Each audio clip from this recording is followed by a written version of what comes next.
Professor Ana Alves, to deliver some words.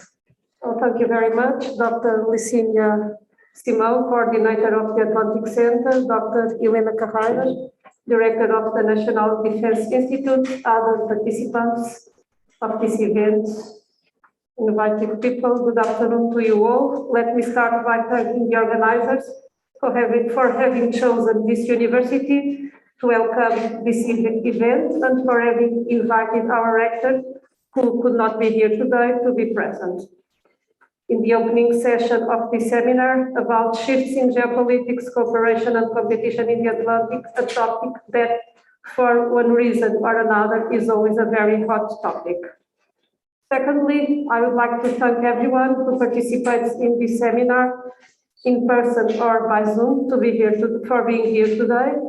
Given the location of the university and the islands of the Azores, issues such as security in the Atlantic or the world trade in the Atlantic are of particular importance to us.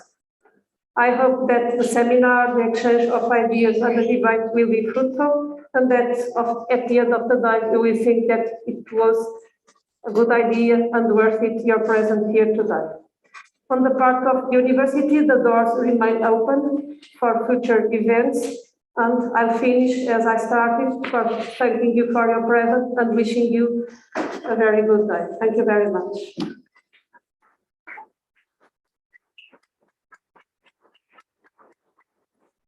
We now invite the Director of National Defense Institute, Professor Helena Carreira, to deliver her welcome remarks. Professora Ana Alves, Vice Rector of the University of the Azores, Professora Licínia Simão, Coordinator of the Atlantic Center, distinguished guests and participants. Good afternoon.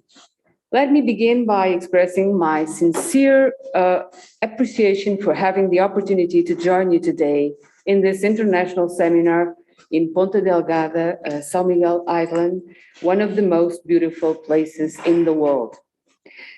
Allow me to extend deepest thanks to our host institution, the University of Azores, in the person of Vice Rector Ana Alves, but also to the Center of Humanistic Studies for welcoming and providing us with all the necessary support to bring this event to fruition.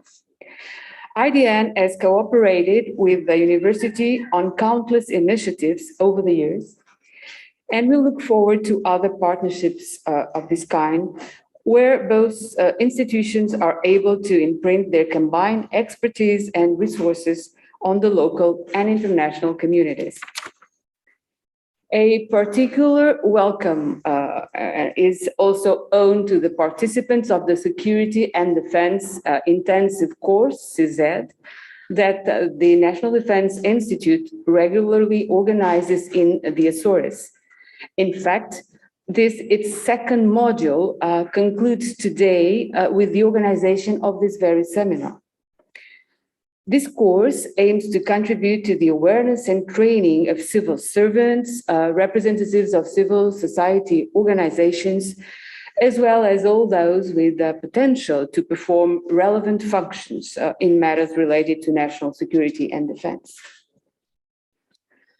It is also intended to promote better articulation among local decision makers in a comprehensive and integrated manner.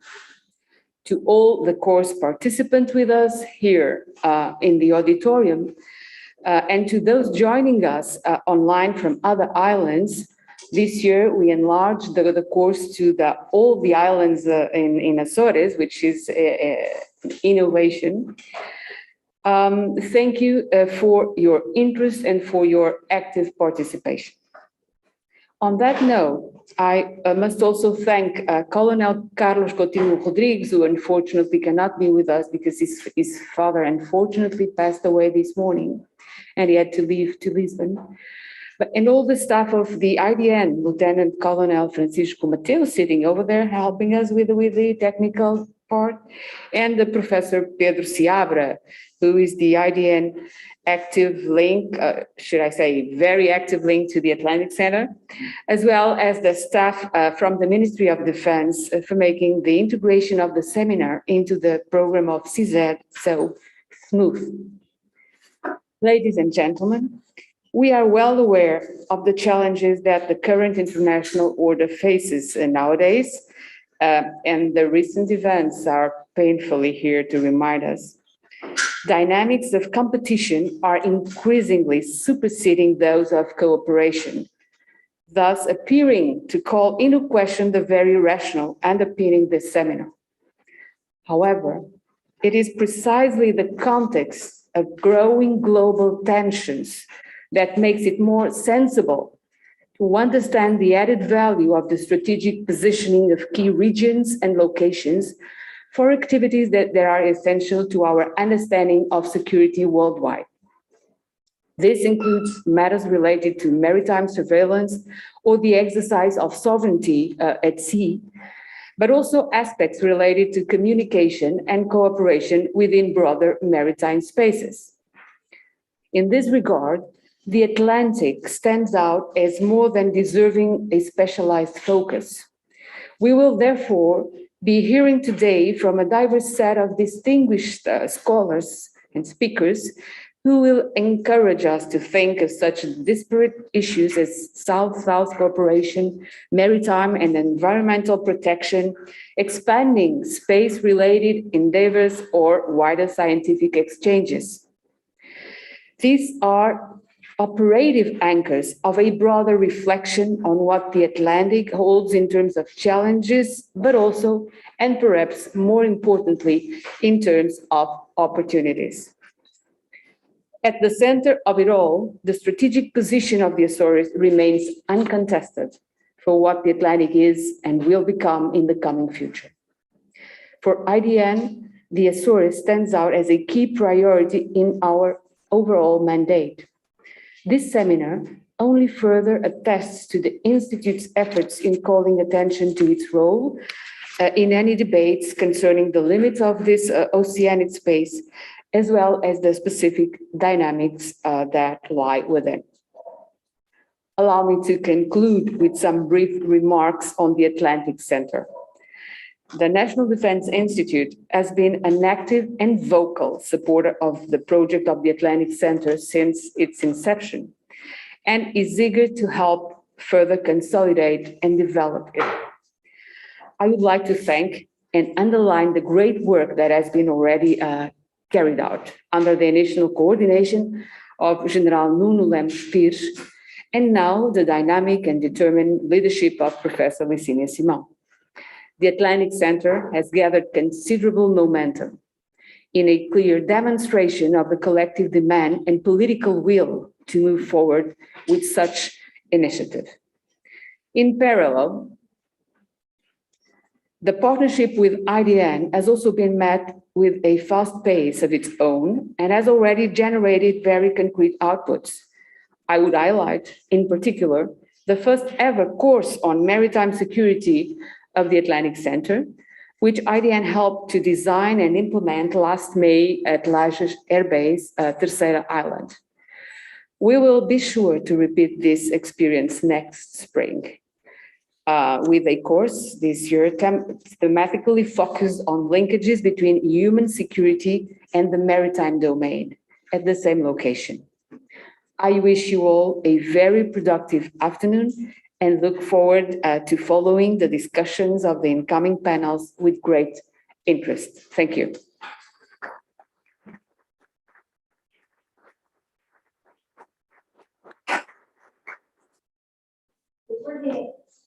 The coordinator of the Atlantic Center, Professor Licínia Simão, will now deliver some words. Professor Ana Teresa Alves, Vice Rector of the University of the Azores, Professor Helena Carreiras, Director of the National Defense Institute, distinguished guests, ladies and gentlemen. Over the course of the last 3 years, the Atlantic Center has been developing as a unique initiative It is driven by the desire of the Portuguese government to contribute to a peaceful and stable Atlantic. And therefore, we at the Ministry of Defense have begun to design, in close articulation with the Ministry of Foreign Affairs, a platform that can promote cooperative relations among all Atlantic nations, North and South. Our activities are structured around three main vectors. The first is political dialogue. We are today 19 countries, all from all Atlantic continents, closely collaborating to develop a shared understanding of security concerns in this region and to respond to these concerns in a cooperative way that prevents tensions and improves the lives of our communities. Developing in an integrated view of Atlantic security is not an easy feat, as many of you will know, but we believe Portugal is well placed to contribute to that goal, which is crucial to keep the Atlantic free from nefarious external interferences. Last month, Portugal proposed a roadmap for the development of the center, which has been endorsed by all partners, and we will be working hard to implement this vision. The second vector of our activity is related to knowledge production and dissemination. Today's event contributes directly to this goal of producing updated knowledge on the Atlantic and its security, of engaging the academic and expert communities in addressing these challenges, and ultimately contributing to sounder policy making. Reaching out to students and young researchers, as well as to the broader communities, raising awareness of the importance of thinking about the sea is also a goal that we share. The so-called sea blindness is something we wish to overcome and to contribute to an integrated view of maritime security, which addresses insecurity inland and at sea. I would add on this topic that the issues relating to the oceans are quite vast, as the topics of our seminar sought to make clear, and Professor Helena Carreras just mentioned some of the topics that we challenged the speakers to address today. And as Portugal sponsors the UN Conference on Oceans this summer, we are very pleased to contribute to more and better knowledge on our oceans.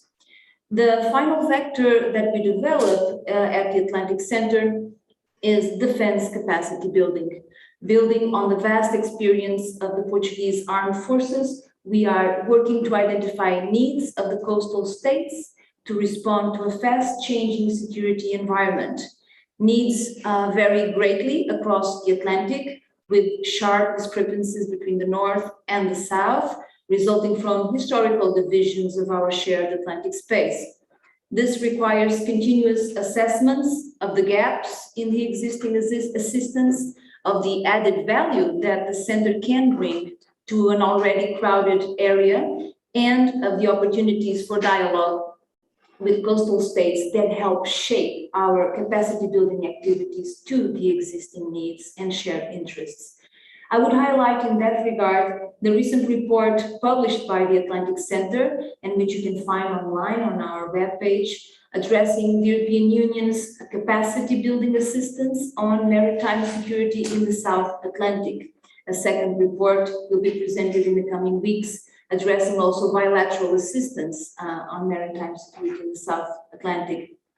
These are very important tools for policy making. I would also refer to the second course on maritime security, which the center will again host in the Terceira Island this May, in coordination with the Institute of National Defense and other partners. And we want this collaborative effort to result in a syllabus that responds to the different needs across the Atlantic. The center is actively engaged in promoting the centrality of the Atlantic at a time when Asia-Pacific continues to raise in importance for the US, for the EU and its member states. At a time when Eastern Europe is again dealing with Russia's aggressive policies towards its neighbors, this is also an issue of interest. So the Atlantic is not free from the impacts of great power competition, nor should the engagement of Atlantic nations in its security be taken for granted. The seminar is an opportunity to keep our ideas about the Atlantic sharp and updated, and I hope today's discussions will be of interest to your own reflections. Allow me just a final word of appreciation to our partners in today's seminar. First, to the University of Azores and the Center for Humanistic Studies, particularly to the Vice Rector, Ana Teresa Alves, for accepting our invitation to be here, and to Professor Luís Andrade for all the amazing support you have given to this initiative. Professor, it has been a pleasure to work with you. And I hope, in fact, that we can deepen and extend our collaboration to more permanent initiatives. Secondly, to the National Defense Institute for the permanent support it has given the Atlantic Center in all its initiatives.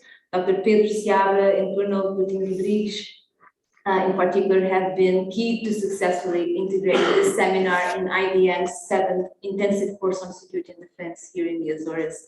Thirdly, I wanted to thank the regional government of Azores for all the efforts in supporting this initiative, and particularly to all the staff and the cabinet of the regional undersecretary for the presidency.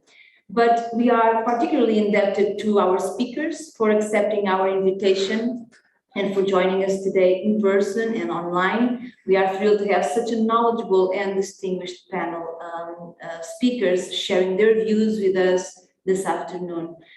We are particularly honored to have U.S. Deputy Assistant Secretary Maxine Burkett joining us from Hawaii, and once more confirming the strong support U.S. gives to the Atlantic Center in its initiatives. So thank you very much.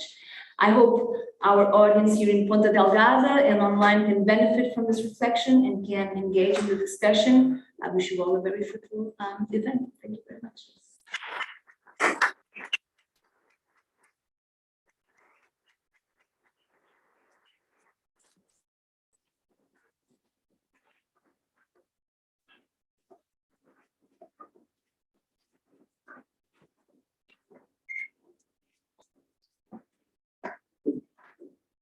The first panel will begin in just a few moments.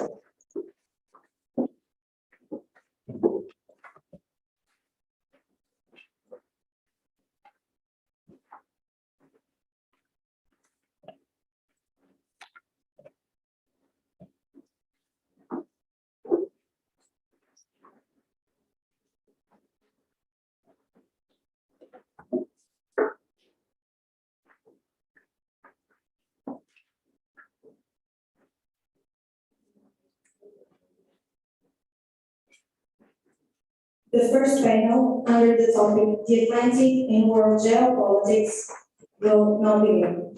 I ask Professor Carlos Nacional to join us at the stage. And our guest speaker as well, please.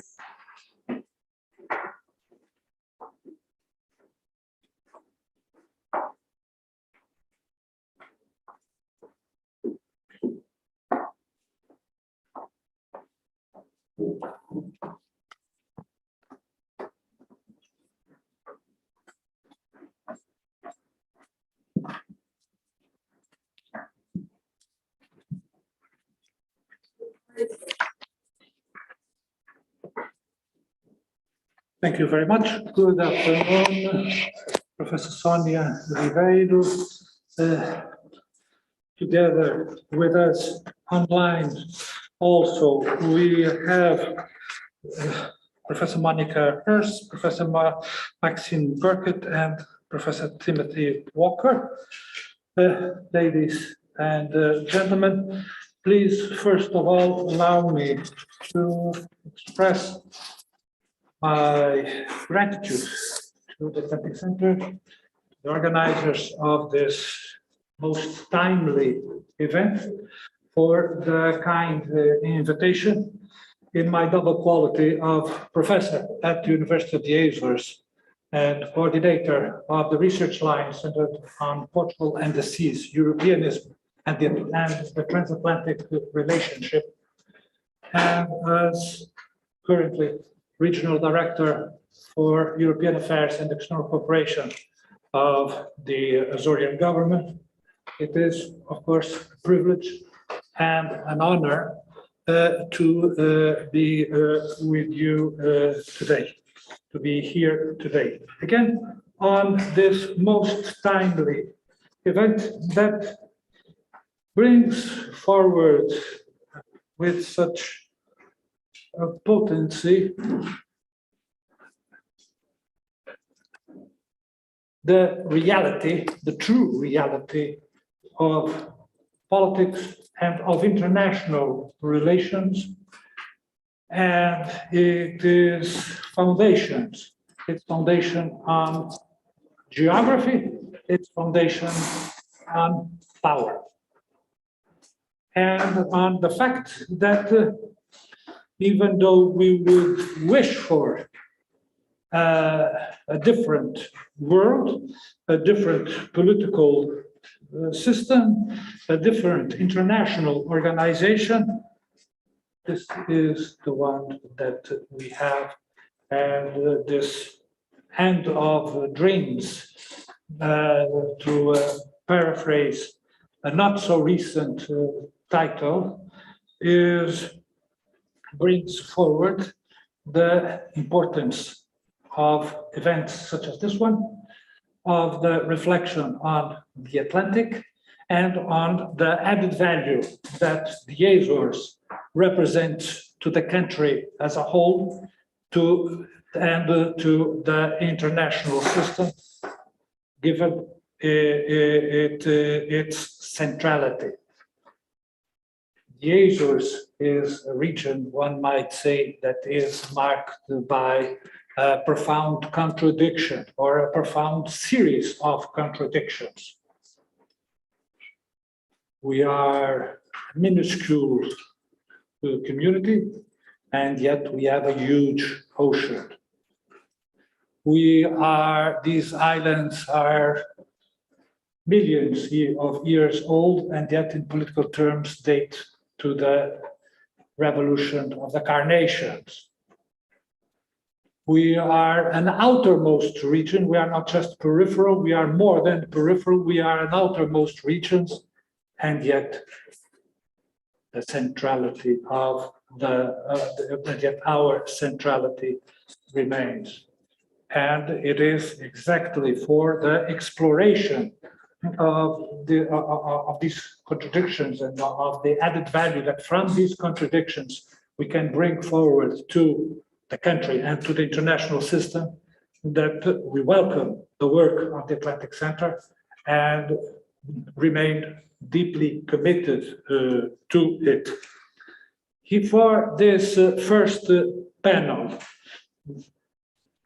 we have physically with us Professor Sonia Ribeiro, a professor at the Institute of Political Studies of the Portuguese Catholic University and coordinator of its research line on the maritime affairs.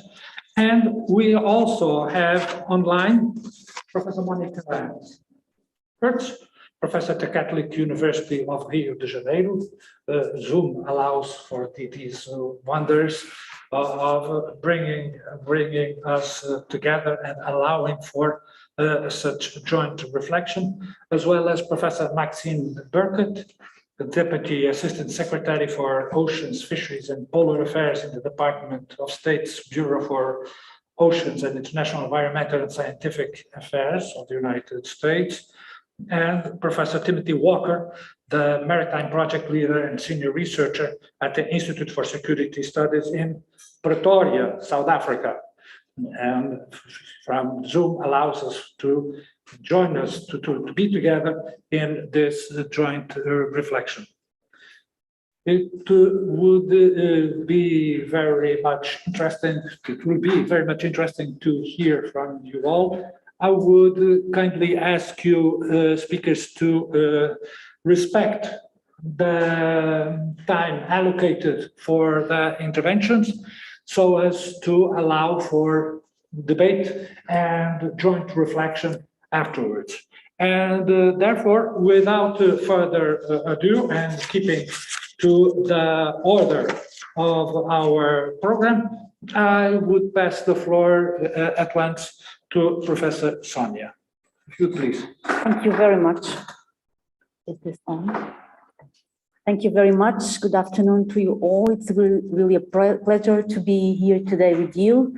And I imagine there are 1,000 themes I wanted to discuss with you today in the Azores, but I would stay with the theme that I was asked to bring here, which was Europe and the blue economy in the Atlantic. So I would focus on this brief presentation, presenting an analysis focused on the Atlantic blue economy, the deepening on European reality in the context of the EU, trying to present to you a comprehensive and integrated reading, considering main results achieved in recent years, and demonstrating the current relevance of blue economy in the North Atlantic economies. That goes without saying in the South Atlantic economies also. So that the ocean covers 71% of our planet by surface area and includes 96% of the water on Earth by volume is a commonly used statement on a reality that could not have been ignored in the past, nor can it be minimized in the present, because it won't be overlooked in the future. We know now that the ocean plays a critical role in cooling the planet, making it habitable, producing half of the oxygen we breathe and absorb 50 times as much carbon dioxide as the atmosphere. But throughout history, this knowledge was not available. But the ocean was also relevant and as a source of natural resources, a way to discover and conquer new lands and to trade goods. And still today, the ocean is a primary source of protein for over 1 billion people and serves as a highway that carries more than 90% of the goods and materials that move internationally around the globe. Ship trafficking on the various existing maritime communication lines demonstrates the highest density of flows in this new economic system based on global flows of goods and capitals. And it so shows this density between the two development hubs in the North Atlantic, the USA and Europe, but also between the Pacific poles, the USA, Japan, and China, and in the South Asia region.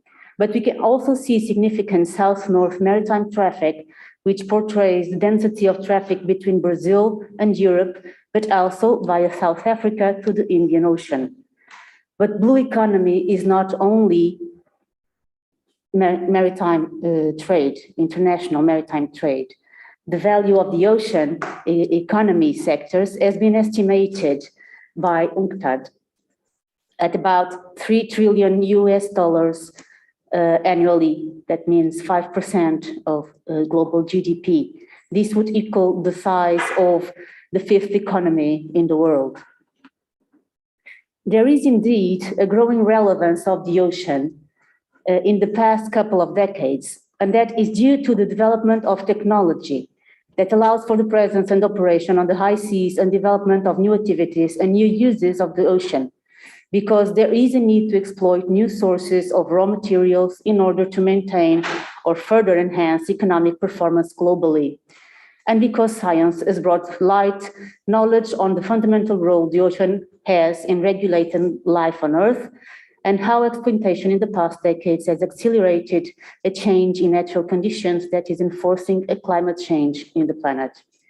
EU and the countries around the world have thus started to look to the ocean in a different and integrated approach, focused on strengthening established economic activities, developing new, or what we call the emerging economic activities, on a basis of environmentally sustainable blue economy. In 2019, that blue economy has registered a faster growth than the overall American economy. It has accounted for $397 billion in the US GDP and 2.4 million jobs. It registered a 4.2% growth from 2018.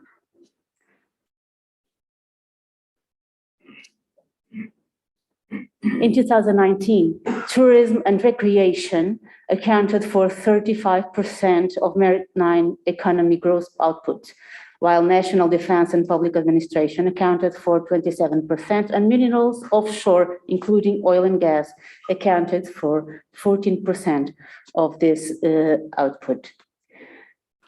Though following the 2008 crisis, the relative size of the EU blue economy in terms of gross value added and employment with respect to the EU overall economy has decreased from 2009, which may be due to the importance of coastal tourism.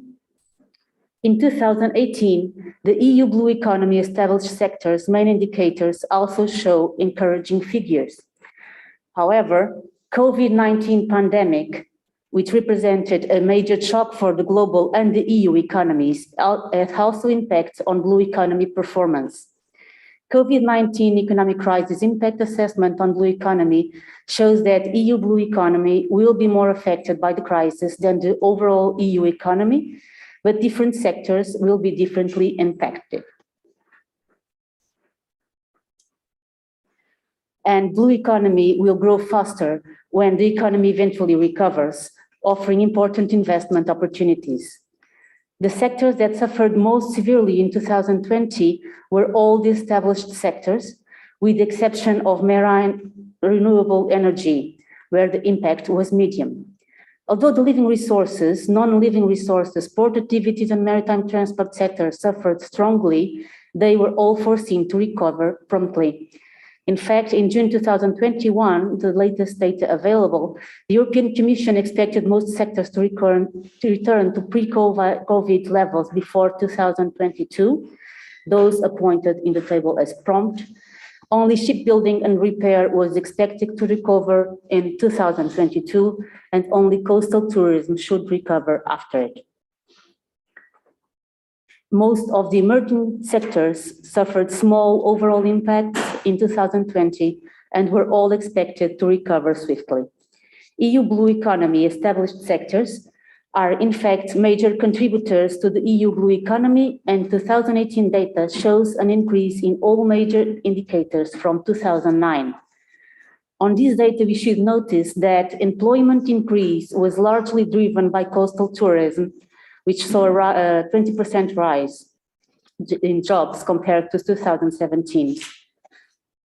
Remuneration per employee for the EU blue economy established sectors has increased steadily since 2009, peaking in 2015 and falling slightly afterwards. However, the average employment remuneration in 2018 was 14% higher than in 2009. Noteworthy sectors to this overall performance were living resources, marine energy, offshore wind, most of it, and blue economy and desalination.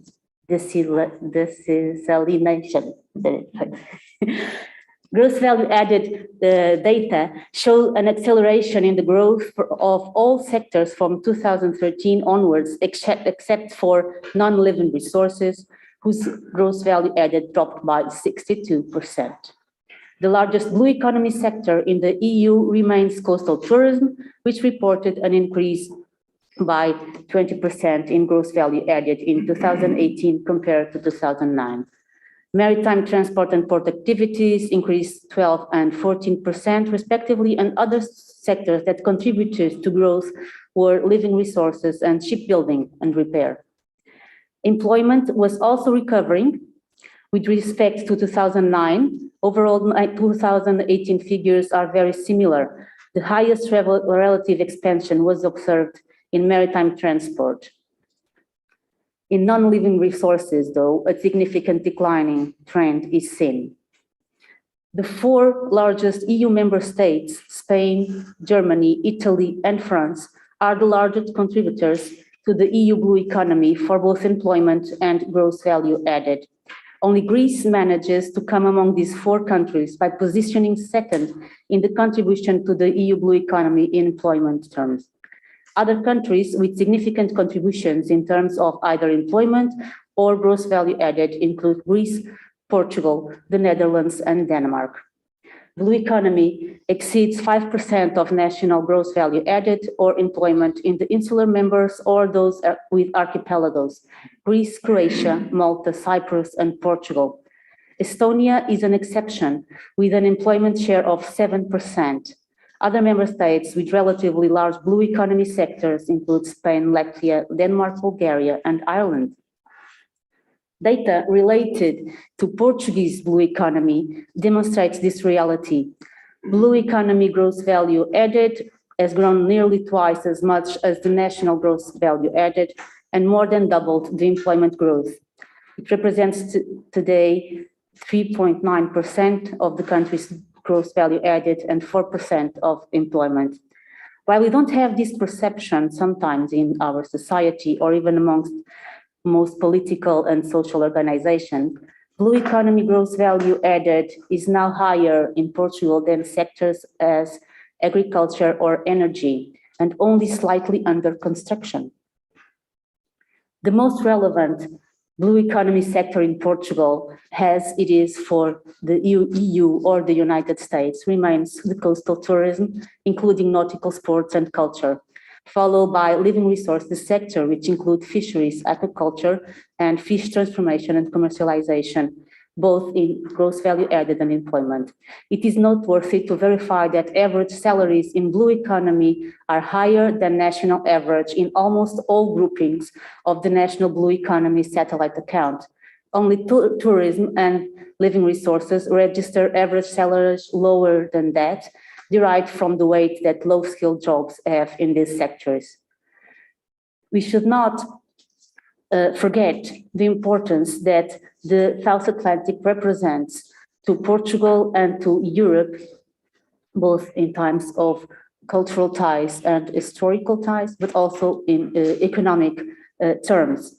And the opportunities that the South Atlantic represents are in fact huge. Briefly, because I believe my time is almost finishing. Almost. Blue economy in the North Atlantic is still at a very early phase of development. That one.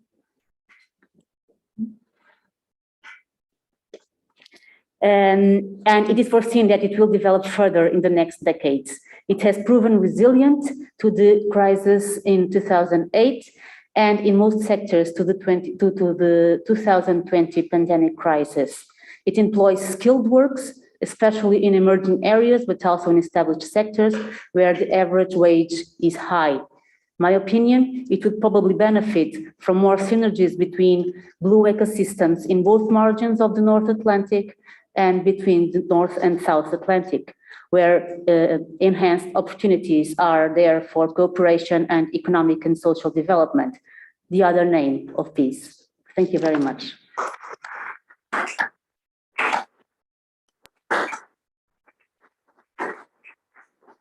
Thank you very much. The interest of this presentation and the synoptic picture that you presented to us of the Atlantic blue economy and in it of the EU and of our country fully justified the generous 10 minutes that were allocated. I would propose that we pass immediately to the following speaker and have dialogue at the end or would you prefer? No, please have all the speakers. All the speakers, yes, I think that it would be wiser. And so, thanks to, I now put my Harry Potter hat and my magic wand, and with it we can all catapult and take the flow power, the powder, and catapult ourselves to Rio. And would welcome Professor Monica Hertz and to present her presentation.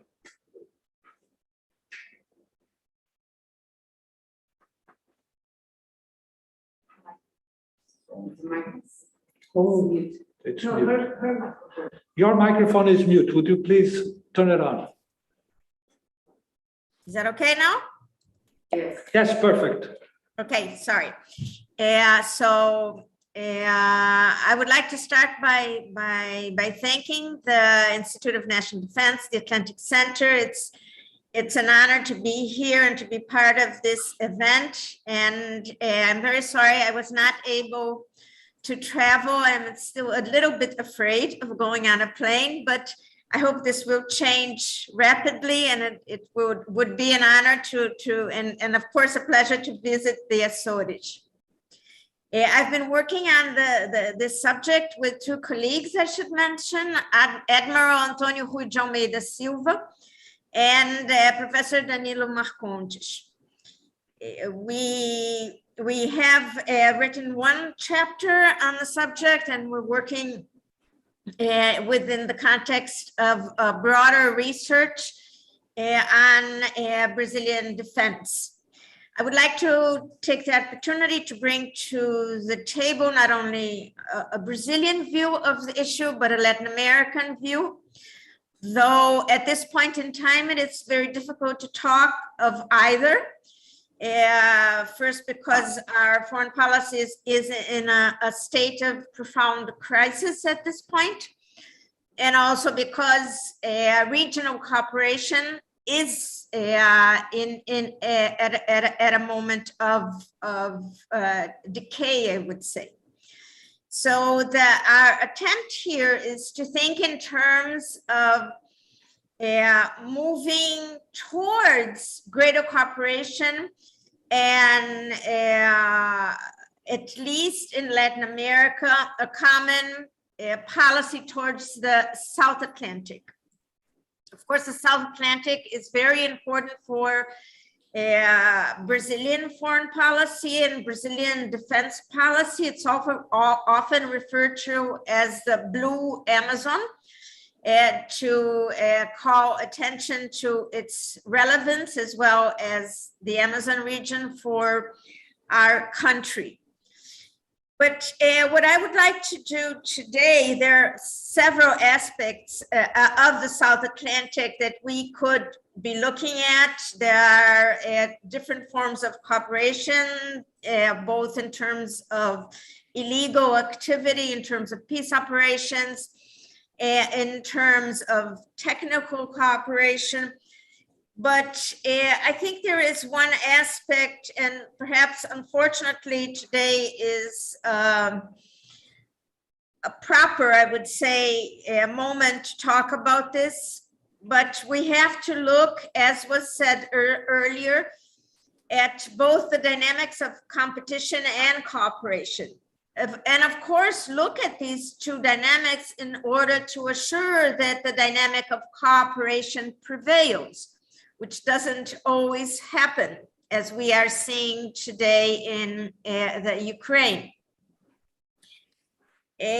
So what we would like to call your attention to is the fact that the systemic competition between China, the United States, the Western countries of Europe, and also Russia, also takes place in the South Atlantic, and that it is necessary to prepare governance mechanisms that go beyond bilateral cooperation in order to allow for this competition to be channeled in a peaceful manner, and whenever possible to be transformed into cooperative mechanisms.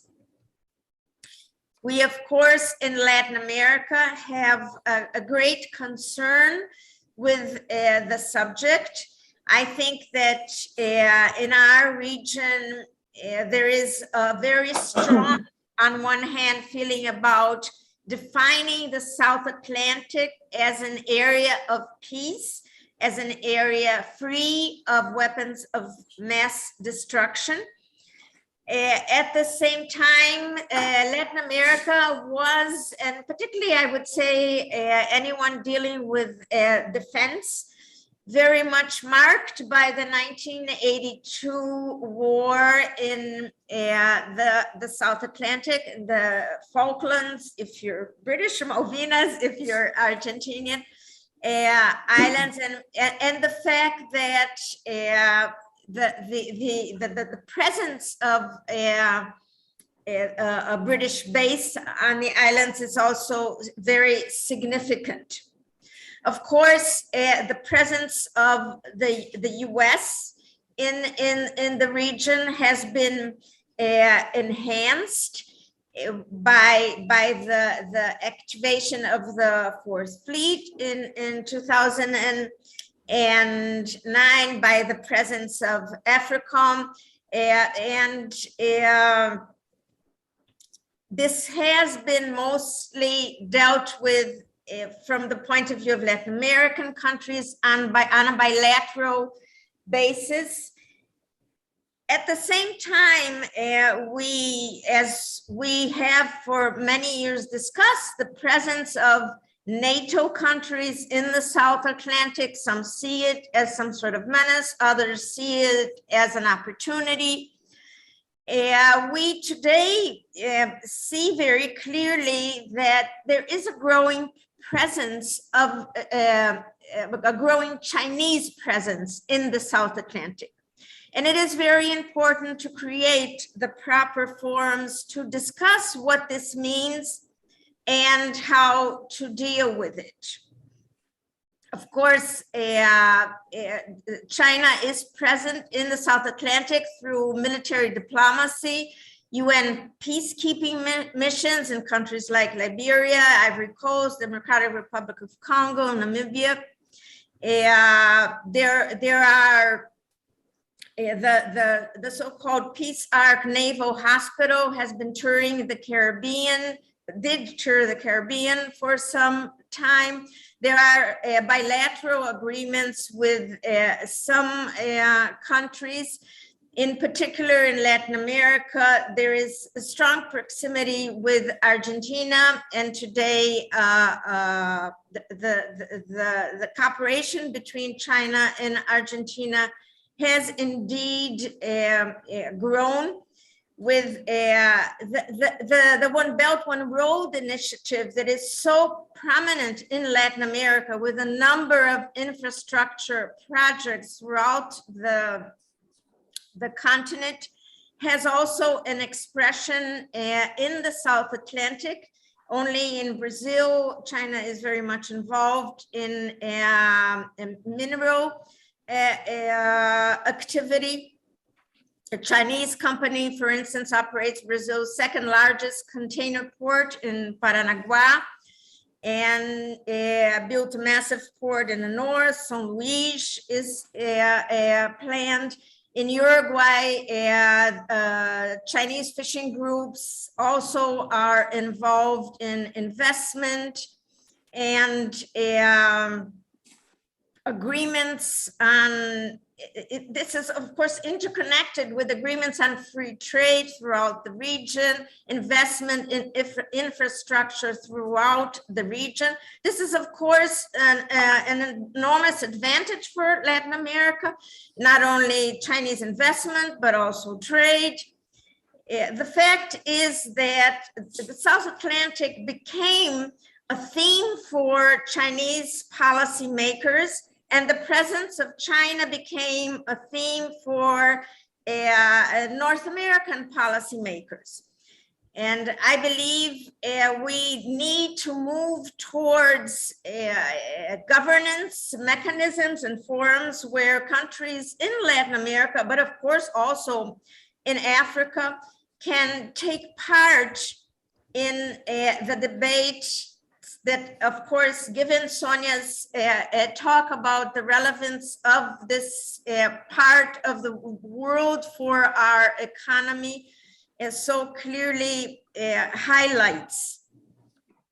In the past, we even had a project that didn't move forward, but was quite very much discussed, of creating a new channel in Nicaragua that would rival the Panama Canal. And China has also been more involved in regional multilateral organizations as a participant in debates. we thus believe that particularly with our African counterparts, it is very important to move towards mechanisms to discuss the future of the South Atlantic in the context of systemic competition in order to allow for the dynamics of cooperation to prevail. Thank you very much.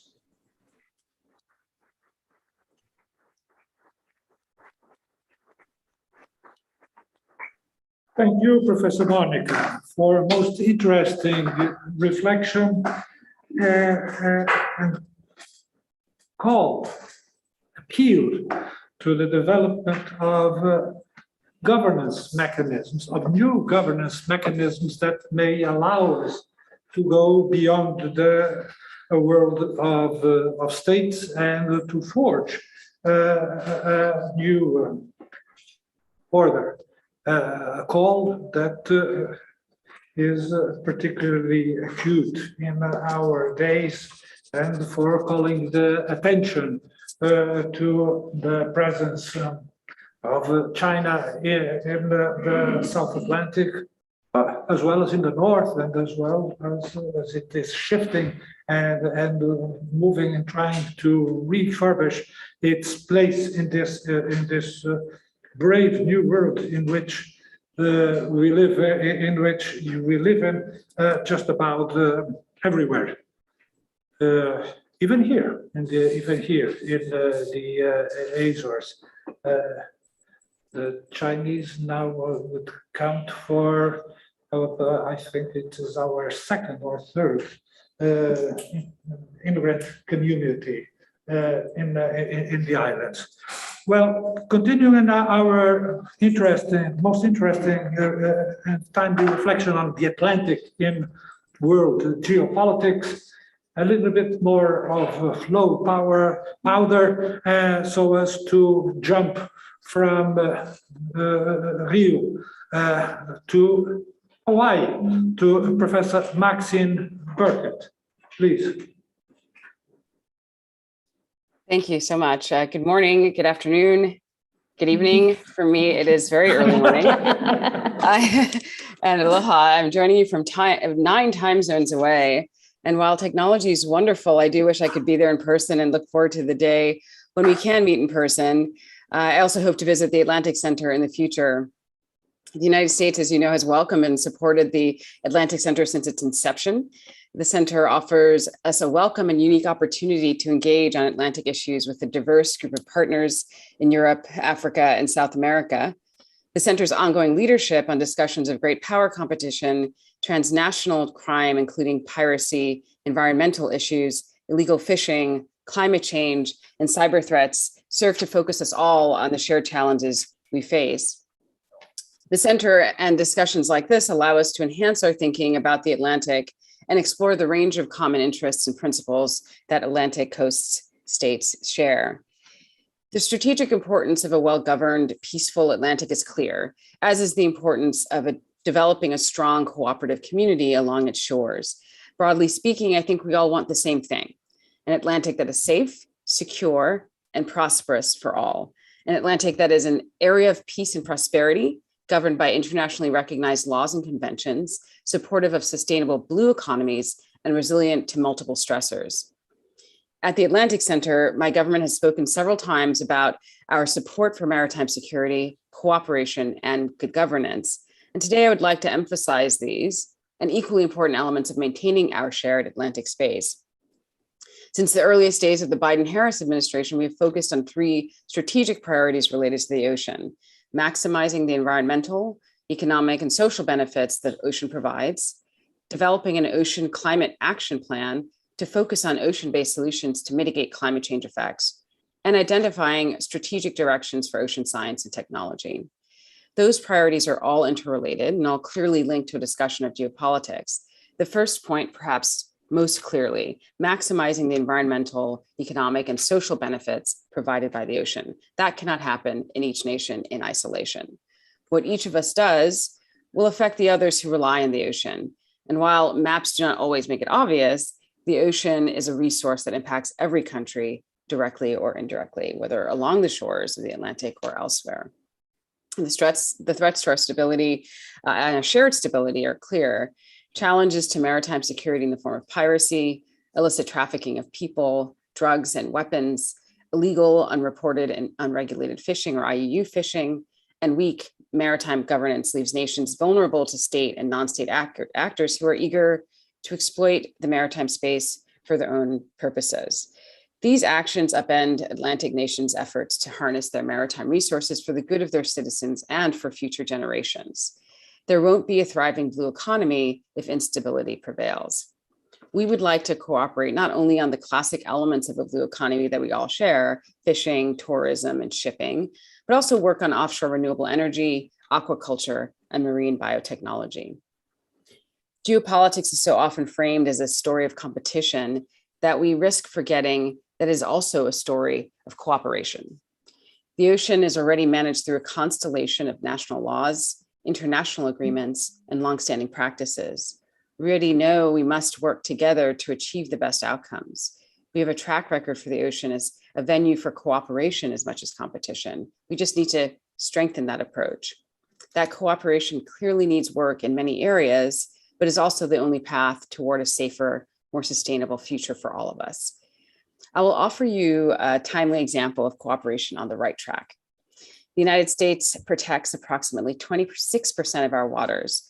That's a significant area devoted to marine protected areas or MPAs, but it's not all that much compared to the entire global ocean, which we saw in an earlier slide. So we are seeking the most effective mechanism available now to do more. We have a once-in-a-lifetime opportunity right now through the negotiations on an internationally binding legal instrument on the conservation and sustainable use of marine biological diversity of areas beyond national jurisdiction, or BBNJ, to create for the first time a coordinated and cross-sectoral approach to establishing high seas marine protected areas. This will be instrumental to help us achieve our goal of conserving or protecting 30% of the global ocean by 2030. Cooperation must be based on a broad concept of security as well, one that uses a whole of society approach and not only enlists government agencies, but also regional organizations, civil society, industry, and academic institutions. Traditional maritime security with navies, coast guards, and effective lawful control of territorial waters and exclusive economic zones, or EEZs, will always have a critical role, and the United States will remain an active partner in those efforts to those who share our aspirations for a peaceful and well-governed Atlantic consistent with the international law. From Africa Partnership Station to Obangami Express, we have robust cooperation with partners in Africa. Our North Atlantic cooperation via NATO is part of the bedrock of regional and global maritime security. Our ties to navies and coast guards in Latin America and the Caribbean are longstanding. We are an active partner. In the last 14 years, we have partnered with most countries in the Atlantic coast of Africa to install the tools and tech needed to enhance each nation's maritime domain awareness. So the United States is already doing a fair amount. We have so many common and shared interests, and we want to do more. Beyond traditional maritime security, the United States is looking increasingly for an expanded roster of partners to share knowledge and ideas in support of blue economies, protecting coastlines from pollution, and addressing the global effects of climate change.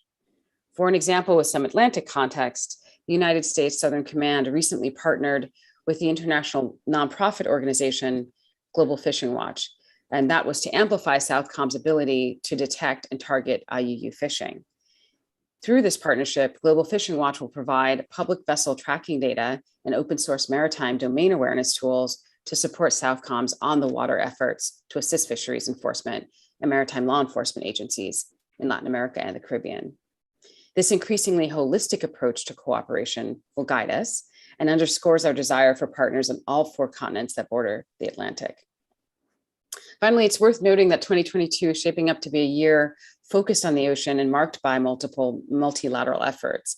One major multilateral effort worth special mention, especially given our host today, is the upcoming UN Ocean Conference, graciously hosted by Portugal with co-host Kenya after a long COVID delay. We all look forward to gathering in Lisbon to work with stakeholders within and outside the UN system to protect the ocean and promote its sustainable use. Healthy, well-managed, and safe ocean waters provide jobs food, transportation, energy, recreation, and national security. That's the bottom line. Those are the things we get if we work together to make sure geopolitics in the Atlantic in the early 21st century and beyond is a story of cooperation and not dominated by competition that ignores the well-being of the hundreds of millions who live near or depend on the Atlantic. Stakeholders of all types have a critical role, but governments will continue to be the architects of agreements that affect the future of the ocean and the modelers of behavior that will shape the future for better or for worse. Governments are stewards of the ocean with outsized influence, and where they work together, that influence is magnified. Through a collective commitment to shared principles and cooperation, we can seek security and economic prosperity that lasts into the future. Those shared principles deserve discussion throughout the region. If each of us drew up a list, we would undoubtedly have significant overlap and significant room for additional dialogue. I'll leave you with several principles that I think can serve as the basis for geopolitical cooperation. Commitment to an open world where countries are free from foreign interference, coercion, and domination. Commitment to freedom of navigation, overflight, and other lawful uses of the sea. Commitment to protect biodiversity. And commitment to tackle climate change to limit emissions in line with the Paris Agreement. Thank you. And although I cannot stay for the dialogue, I look forward to future conversation as well as future work with partners throughout the Atlantic.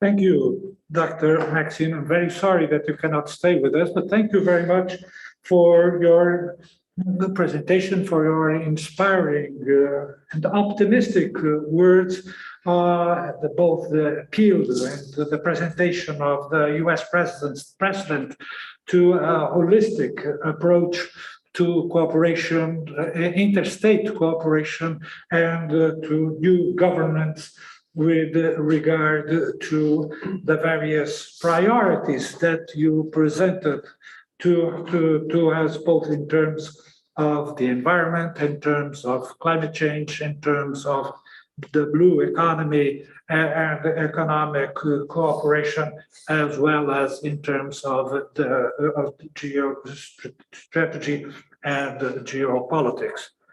And to conclude this first part of our program, another jump, this time to Africa, to South Africa, to Professor Timothy Walker.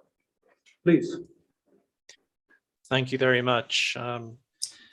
I've enjoyed you calling me a professor. I must add I'm not a professor, but an honorary professorship, which would require me to travel to the Azores, would be fantastic in the future, perhaps. You just say the word and the invitation will be forward and will be most welcome. I'm glad this is being recorded as proof.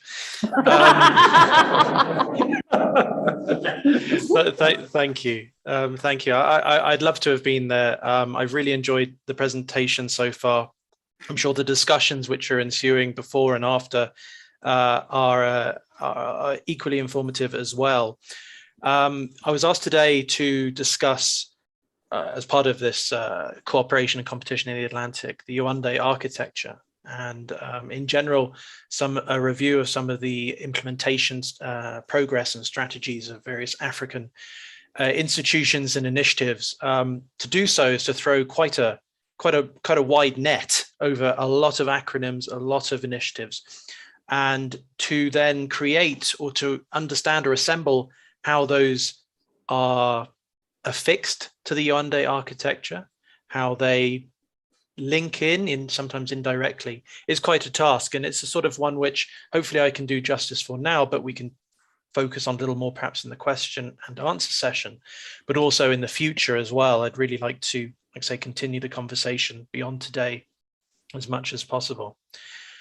Something Professor Hertz mentioned, which really struck me when I was thinking about the context or the backdrop against what we're discussing here, was about the traveling, with the COVID at the moment. And just to consider that over the last 8 years, 2014 basically, but so the last decade in general, West Africa, the Yaoundé architecture, in terms of convening events, in terms of being able to bring together people and conduct a sustained systemic capacity building approach, confidence building measures has been rather difficult because of two diseases and two pandemics, COVID being the first, but Ebola in 2014, when a lot of these initiatives were launched, I think also has had an impact, which we're still feeling today. So it's a good job that we've become so well versed with Zoom and other platforms as well, that we do have these alternatives to meeting in person. But I do think that the problems of meeting in person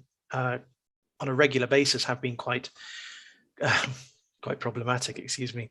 I do have a presentation, so I'm just going to share some slides. These are mostly as background. There's a few graphs in there of the Yaoundé architecture, which I've utilizing from various other sources. Please just let me know if you can see this okay. Yes, we Okay. can. Thank you. Wonderful, thank you. So, sorry, just click through to the next slide. I've got two maps here. I think it's important to have this from the African Defence Forum, who have illustrated the huge array, or rather the wide array of countries, the geographical space in which this Yaoundé code and architecture is being operationalized. But I think it's also equally good, and by no means limiting to the map on the right, various oil and energy prospecting blocks which have been drawn up, just to show the clustering of interests of exploration of maritime actors within the Gulf of Guinea. The reason I say that is, as you can see from the map, it is one of the few places around the African coastline, well, the Atlantic coastline, which is concave. It's not convex. You have a clustering together of various exclusive economic zones, island states, Sao Tome, Principe, and Equatorial Guinea with Malabo, and various other sort of very tiny EEZs, which all bisect, or rather, which all, converge at sea. And it's illustrations like that. I could have chosen a map of piracy incidents to show the clustering, but I think it's just necessary to show that each state in the region has an interest in, if it's the economic resources within its economic zones, or which lie under the reporting areas of the Yaoundé Code. But it's quite a unique area, and something to always bear in mind, that boundaries are not necessarily resolved, or we can assume that they are serviceable in the sense of there's no dispute around them. In fact, I think Gabon and with Equatorial Guinea have asked for the ICJ to assume or to assess the jurisdiction and sovereignty over a tiny island, which has nevertheless some massive ramifications on the zones, exclusive zones, which the coastal countries can claim. So what to then flip back to the map on the right, what is very beneficial about these activities which fall under the Yaoundé architecture has been that they are about capacity building and confidence building in particular as well. They are primarily, and I think I'll flip to just the next slide here. Primarily at the moment, and for the last couple of years, they have been focused on information sharing with a spillover benefit or a functional benefit of, say, better international relations, better familiarity, steered, as we can see here, by various institutions which are grounded or anchored in regional institutions such as the regional communities, ECOWAS and ECAS, and the Gulf of Guinea Commission. But importantly, at the national level, the setting up of Maritime Operations Center, which can then be linked up. It's quite a bottom-up and top-down process, which has, say, encountered some external delays in the context of pandemics, but also in terms of just the sheer amount at present of institutions which have been set up. Professor Burkett just now was mentioning the African Partnership Station and Opengami Express, which were two US initiatives which, when I started focusing on maritime security 2011 onwards, were very important. And they've now been joined by various other initiatives, particularly the European Union's ones, but also individual states like Denmark, with recent patrols in the Gulf of Guinea, which have created an enormous set of actors involved, and not to mention, which I think we heard from Professor Hertz just now, China and some of the initiatives which are Chinese initiatives which are emerging in the Gulf of Guinea too. So, sorry, I keep knocking my microphone. The main point I want to say is that perhaps the architecture is still not completely interwoven, and we are at risk sometimes of having various silos, which if it's between a bilateral arrangement between countries within the region and an external country in the Gulf of Guinea, but also not necessarily linking it to the African Union and having a alignment between the African Union's maritime strategy or approach and the regional level approach. The operational flowchart can be very clear, but in terms of how it plays out in practice, you have potentially zones which don't naturally or obviously suggest themselves, in particular land boundaries being used to determine maritime zones or maritime areas of interest. Geography and history is often a little more complicated than can appear. One of the things as well, which I just wanted to bring in, we heard about the Blue Amazon from Professor Hertz, but the Zopacas initiative, the Zone of Peace in the South Atlantic, is also a fascinating initiative steered or originated from Brazil, which recently had last year had a symposium, which I was honored to address, and which was really eye-opening, in particular in the sense of a country like Namibia, right at the bottom of the sort of overview we're having of the Atlantic. And something which I also learned from a previous seminar, which Dr. Ian Rowlby was quite influential in, which showed that Namibia was not actually really part of many of the architectures which were springing up. It's not part of the Yaoundé architecture. It's not part of the Djibouti Code of Conduct going into the Indian Ocean. And the SADC, the Southern African Development Community, we're talking about regions, ECOWAS and ECAS already mentioned, but SADC as well, has a very Indian Ocean focus as well. So for some parts of this emerging Atlantic community, or trying to understand cooperation within an Atlantic community of states, some places are not necessarily obviously tied to or benefiting from some of the initiatives underway. What I'd like to just mention quickly here is the interesting fact that India, Brazil, and South Africa launched an initiative quite a few years ago now, IBSA, and the maritime dimension of that has been one of the most successful outcomes of their cooperation.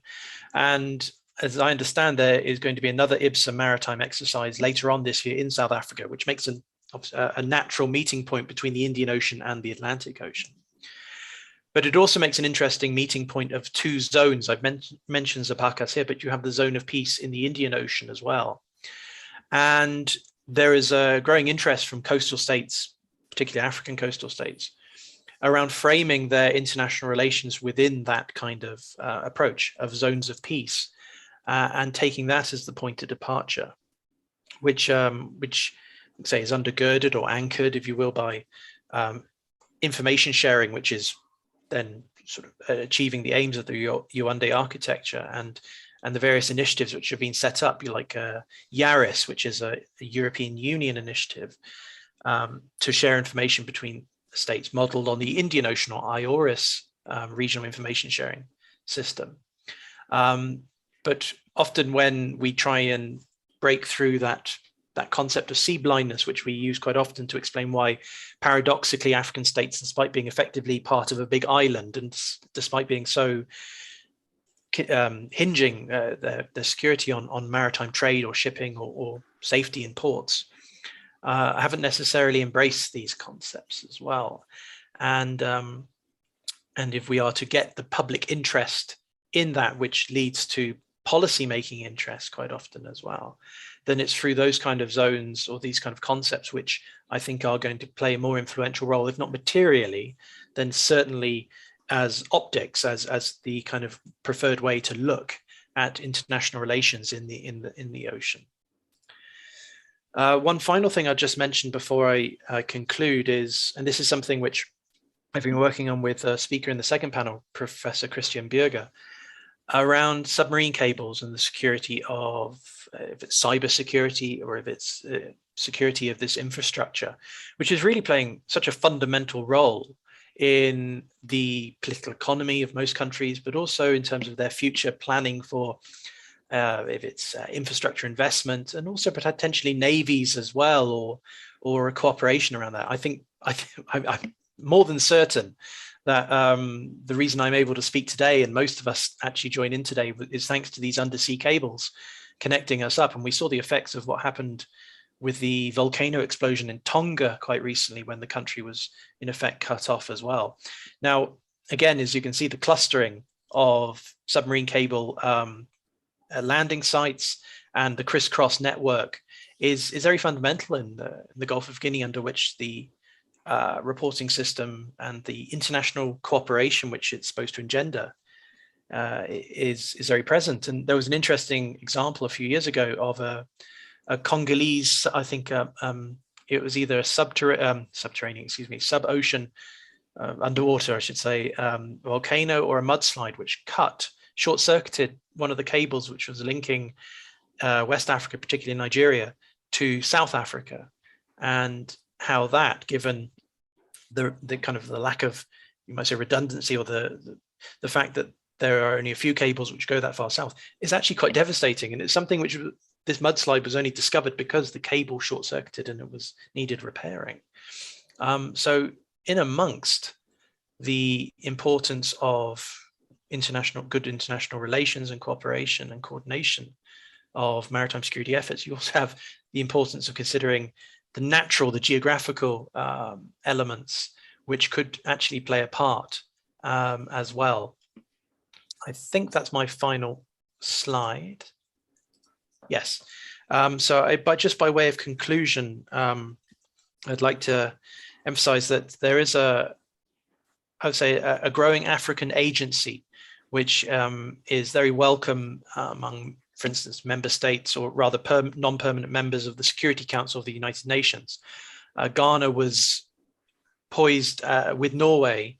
It didn't happen, unfortunately, but was going to co-sponsor a resolution on Gulf Guinea piracy and maritime crime. As we all know, events have overtaken the agenda of the Security Council somewhat.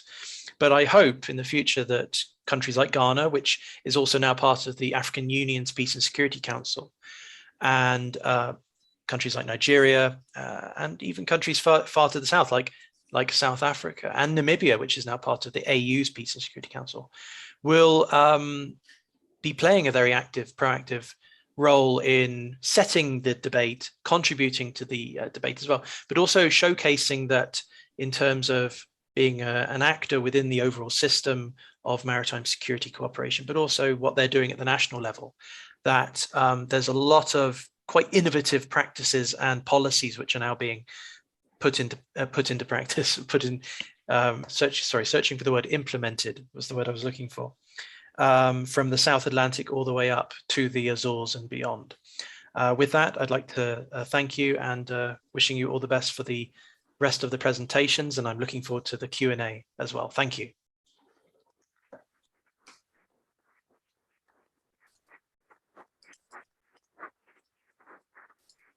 Thank you, Dr. Timothy Walker, for this most interesting presentation and the views that you presented. As a matter of fact, the Azores are very keen on investing in the Atlantic and in cooperation with in this domain. And following your most interesting presentation, I would call the call of attention to the Gulf of Guinea, where we are and on the impact of regions and of governance of the Atlantic. That would underline our investment in the Atlantic macro region that is being put forward and discussed at the level of the European Union, and also with cooperation within the framework of Interreg or of MAC, Azores, Madeira, Canary Islands, with Cape Verde and São Tomé and Principe, in particular, profiting from both the historical cultural affinities and from the insular dimension that brings us all together. With this most interesting presentation, we come to the end of the first part of our panel, which naturally opens the way to the second part of the panel. The second part of the panel in which we have the opportunity for a generous period of joint reflection and debate. And therefore, I would welcome the questions, comments from the audience to our panelists, both to Professor Sonia Ribeiro here with us, and to Professor Monica Hertz and Dr. Timothy Walker, who remained with us online. Please.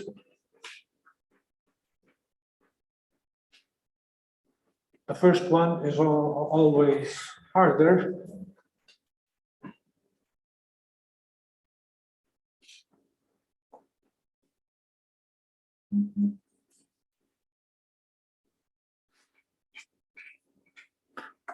Okay, now we'll start with the order that the order of presentations we have time. Most interesting presentation, Professor Sonia, next to me. Most interesting presentation. Upon hearing you, I got to think of a map that hang in the classroom when I was a student in the primary school. Portugal is not a small state. Was the title of this map, and it projected the then Portuguese colonies onto the European continent, which brought us to the most curious condition of having a territorial border with nothing less than Russia. It was as if the Portugal would extend itself all the way to Russia. And later I found another map, Portugal, again with the same title. Portugal is not a small state, this time shifting towards the west, towards the ocean, and centering on the extension the proposed extension of the platform presented to the UN, and to underline that Portugal is a huge country bordering on Iceland to the north, the Caribbean, the US, and Canada, and so forth. And in this new Portugal, this new admirable Portugal, of course, the Azores are central, because most of this ocean is the Azorean Ocean. What role in the blue economy? What role in this blue economy, this new concept that you presented to us? What role to this admirable to these resources and as catapults for the process of social development, for the making of the construction of the continued construction of a modern Azores and a modern Portugal?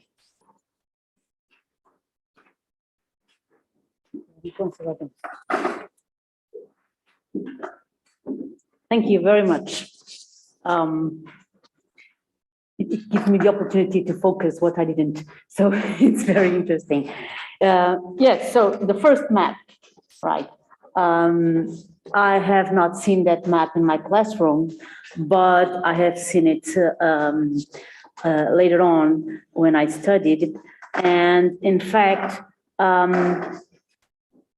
the concept of our nation is being discussed for centuries, and especially during the 20th century, it has been a hard discussion in Portugal whether we are a periphery or a centrality, and I guess we haven't decided it yet. mainly because we decided with our own actions and with our own choices. And if we wish to look at Portugal as a mainly European country, so we will be a periphery, of course, because the center or the political and strategic center of the EU is not here, as we all know. But if we look at it as an Atlantic country, which is in fact the largest border, maritime border of Europe, then a different map comes to our minds. And in fact, Portugal has been able throughout the centuries to make this link between Europe and the rest of the world in different ways and different platforms and different international systems, if you want to. But this discussion still remains because to what I think, if we stand as in the 80s, where we only saw one way to our external policy and strategy, then we will be a periphery of the European Union with actually no great added value in economic terms, if you allow me. But the interest that the EU has in Portugal comes from the Atlantic positioning and the way that Portugal can dialogue with this global network that has built in the 15th to 16th century, and that we have been able to keep and to develop till today. So this is a very, well, in economic terms, again, sorry for that, we would call it a very interesting active, if you want to. So what I see is that, well, then the platform, the extended platform, it's a very interesting thing also. If our claim for the extended platform is considered, it will be, we will have like something like 4 million square kilometers in the ocean. Of course, in technical terms, this does not mean territory, as you all know. So it's not really the same as land, but still it is very important in terms of resources, of course, and for Portugal. The idea of this new map, where actually our borders, if you want to call that, or at least where we will have some kind of jurisdiction, will put us, as you said, in the borders that link us to Iceland or the United States and the Caribbean. It's really interesting also. I think that economy is always a first step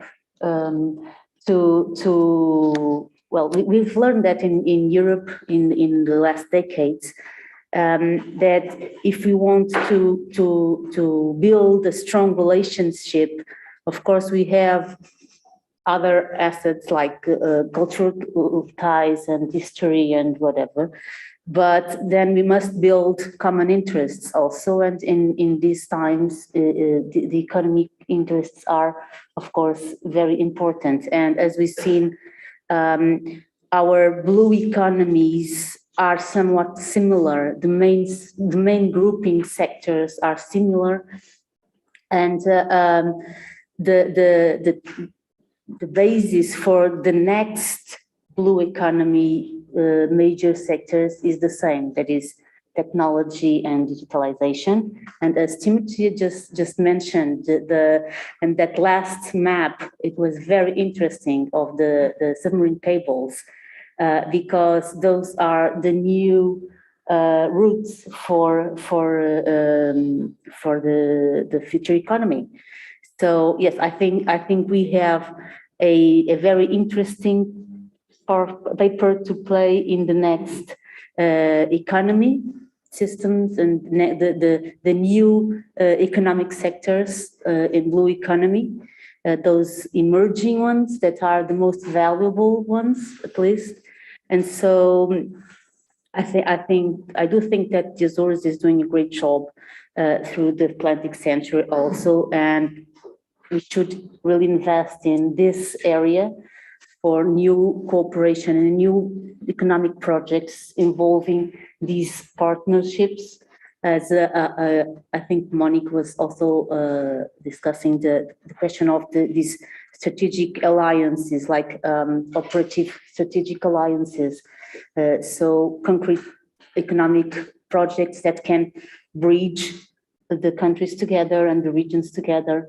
And the Azores is a great place for that, because actually it is the centrality we need. Thank you. I have, of course, further question, themes that the wealth of the presentations produced, the resulting from the wealth and the interest of the various presentations.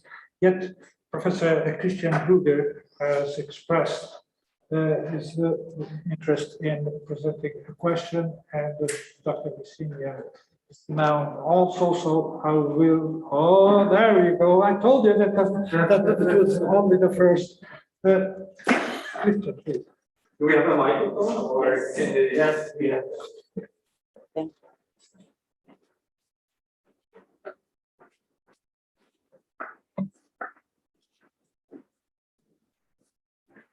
Yeah, thank you very much.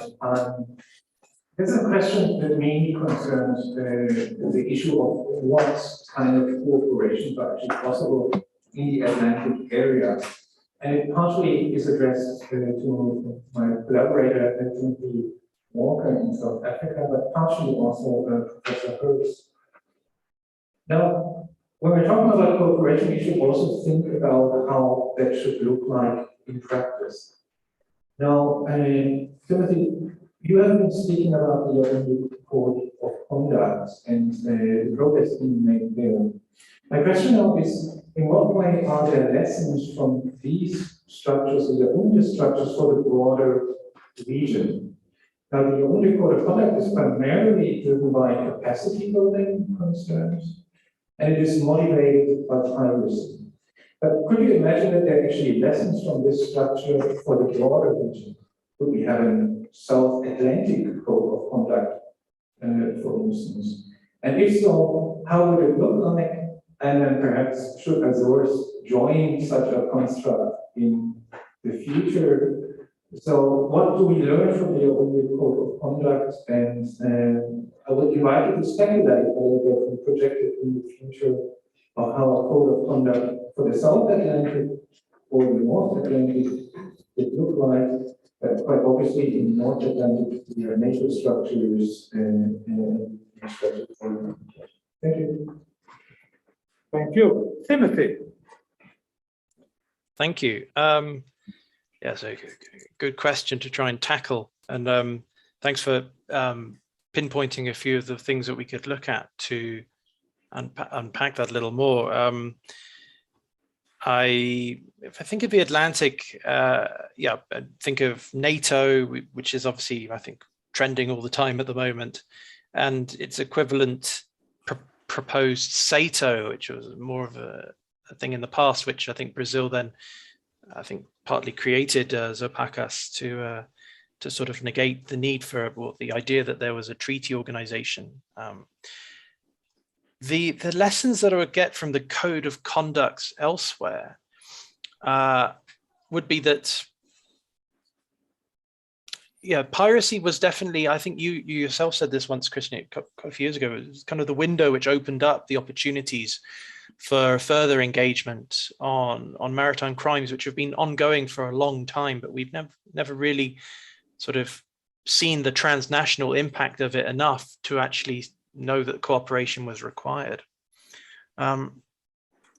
There's an interesting angle when it comes to the Atlantic, especially the South Atlantic and its extent, which I think we could take note of what's happening in the Indian Ocean at the moment, which is around the question of the Chagos Islands and sovereignty. And we heard, I think earlier when we were talking, Professor Hertz was talking about the Falkland Malvinas, that the idea of Atlantic security or cooperation between various countries will bring in, or it's very hard to sort of silo or compartmentalize questions which for in particular African countries, I believe, are very important and cannot be sort of taken for granted, which are continuing questions of decolonization of various areas, and the role that, for instance, the United Kingdom would play, or France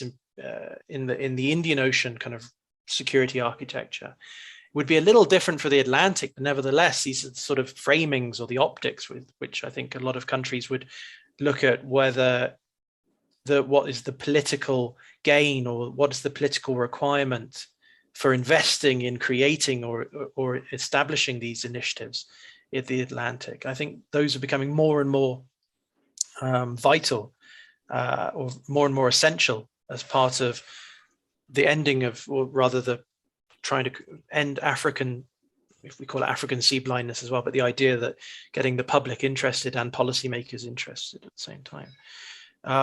The role, I would say, of capacity building is interesting given the sheer amount of exercises which are underway. If it's the Grand Nemo exercise, if it's Opengami Express, and if it's simple port bilateral visits as well, is that I think many African countries, if it's through mechanisms like ECOWAS, if it's mechanisms like the new Shade Initiative for the Gulf of Guinea, agree upon maybe a joint collaborative requirement for patrolling, for skills, which we've seen. But I do think actually what might be required pretty soon is almost like an audit of the various capacity building initiatives, in particular, I think Opengami Express, to understand what has been delivered and what is almost like, was there a baseline established, and whether through these efforts they've been improved. And I think that's something which actually is applicable to both parts of the continent. So not maybe a lesson, but something which sort of springs to mind when I think about answering it. I'm sure there's more to discuss, but I'll mute myself now and then resume answering maybe the next question as well. Thank you. Thank you. And because she was invoked, I will pass also the floor to Professor Monica Hertz, if she wants to share some thoughts on these matters. I'm not sure. I could hear Tim very well, but I'm not sure I heard the question made very well. I just would, so maybe I'm not making the proper connections, but listening to Tim, it really calls my attention, and from what I've not researched but read about cooperation mechanisms in Africa, that the disparity between Africa and Latin America in this regard is extremely great, and that we do not have the same in other areas as well, and we do not have the same kind of investment and the same kind of forums for finding out what are our common projects and aims. Of course, the South Atlantic is not an issue for all Latin American countries, but it could become, actually, if the infrastructure projects that connect the Pacific and the Atlantic, in which actually China is investing, become more relevant. So, I mean, this is, and I'm not trying to gear the conversation towards conflict. That's not what I'm trying to do. But I do think that we have to look at the competition that does take place. And my point is, and it's connected to something also Tim said about IPSA, that these issues should not be discussed only by the military establishment. And for instance, in the case of Brazil, the Navy has, of course, focused on cooperation in the South Atlantic, and particularly with Namibia, of course, but with South Africa as well. And the other sectors of society are not involved, not focused. And I think that we need a broader understanding of what's happening. And I think we need to involve China in these discussions.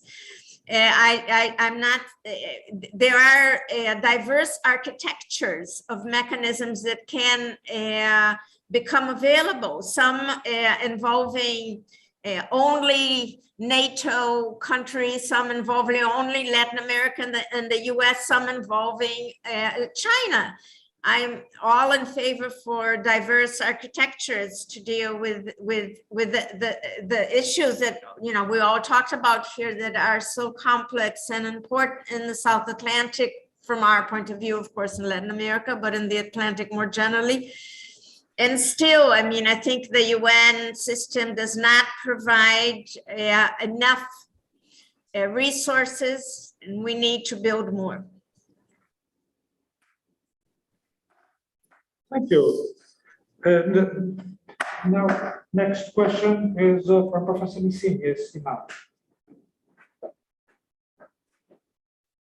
Okay, I hope you can hear me, for those of you joining us through Zoom. My initial question had a lot to do with what Professor Gruber also asked, because maybe this is now a comment more than a question. It has to do with this idea that we have a set of gaps in cooperation mechanisms. We've identified a series of areas where more cooperation should be needed. We spoke about cooperative governance mechanisms being necessary, and yet we are discussing, for instance, maritime security and around the Gulf of Guinea and in West Africa in particular. What we see is a crowded area of initiatives.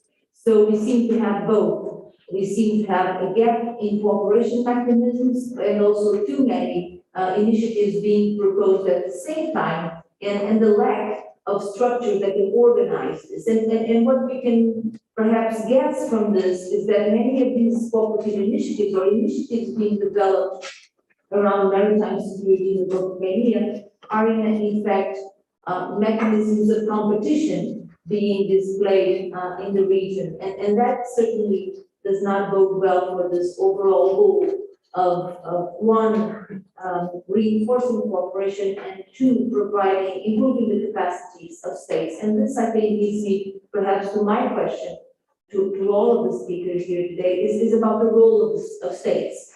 We heard that today from our speakers as well, that states still play a primary role, or need to play a primary role when we speak about the enlargement of the continental shelf, or the rights of states to extract resources from their sovereign areas. We understand that they need the resources to exercise that sovereignty. For Portugal, it will be extremely hard to exercise all the rights and responsibilities that an enlarged platform would give it. And that's certainly true for many other states in the Atlantic, especially in the South Atlantic, where many states actually lack the capacity to enforce their sovereignty. So what we need then perhaps is for these cooperative frameworks to provide guarantees for states with less capacities that their rights are still being respected, and the responsibilities of monitoring activities in their waters, of assisting those in need in their waters, are still being affected. So perhaps cooperation mechanisms can provide a sort of a confederated form of sovereignty where several states respond to those needs in certain areas that really reach agreement on that. On the other hand, this raises the question of non-state actors and what role they can play in certain areas of responsibility in ocean governance and maritime security, and also responding to the sources of instability that feed inland, that feed instability at sea, because there is also certainly that connection. So a bit of several ideas here, but perhaps I would like to hear the speakers on this role of states, on these gaps in terms of sovereignty capabilities, and the role of non-state actors in that process. Thank you. Most important question, to which, if you allow me, I would add one point, and that point is what role, if we're talking about cooperation mechanisms, what role, and this is a theme that was introduced by one of our speakers, for regional integration and mechanisms of cooperation that include the states and go beyond the states, namely of international nature and of a supranational nature. Perhaps inverting the order of our intervention, I would start with Dr. Timothy Walker. Thanks. I'm just picking up on the part you just said there at the end, Professor, which around the supranational, and yeah, no, I think we often look at when we talk of the non-state, is often in terms of, I think from an African context in particular as well, private security companies, private maritime non-state actors who are beneath the level of the state or sub-states, whereas actually the supranational element is actually quite fascinating, because as the question was saying throughout, so I'm just losing my train of thought slightly, that states, and I've said it as well, states sometimes have an indifference, have a lack of willingness to maybe invest or capacity which they can devote, but it often it's ideological, I think, as much as material. I think many states will, when they wake up to the benefits of having defined maritime boundaries, in terms of that map I had earlier of blocks and not having a dispute over jurisdiction, do tend to invest, but that sometimes comes backed or underwritten by money from the outside. But the success, it seems, of institutions within the European Union in particular, of joint or common defense policies, if it's information sharing from the Copernicus project, I think from the Marseille, from all sorts, which with the Yaoundé architecture in particular, and I'm always going to take my point of departure as the African continent, and sometimes when I speak of the Atlantic, I am speaking, trying to share what I think is a good perspective. The supranational element is where it will struggle a lot, and it does seem to hinge on how much maritime security or maritime cooperation, or even just if it's the concepts like good order at sea and the prevention of crime or the creation of security, is actually something, because it is so transnational, and it's not a problem which can be just either left up to one country or just afflicts one country in particular. That is where the contradiction might, I think, emerge with regional communities within Africa, with the African Union, and with states themselves. The role of the state is actually obviously still fundamental to any kind of agreement on governance on land, and maybe not so much at sea, because it's been not been a priority for many African countries. But in the future, it's whether the institutions and mechanisms will be set up which sort of have a supranational element to them, how accepted they'll be. I have my doubts still for the time being, because any kind of supranational attempt, if you call it that, from the AU or from a regional community is really frowned upon by its member states. And member states deliberately, or in particular, keep these institutions or these overarching organizations quite weak in that regard. But it seems that maritime security, or maritime even information sharing, has a real supranational element to it, which is is contradicting or will cause that kind of contradiction.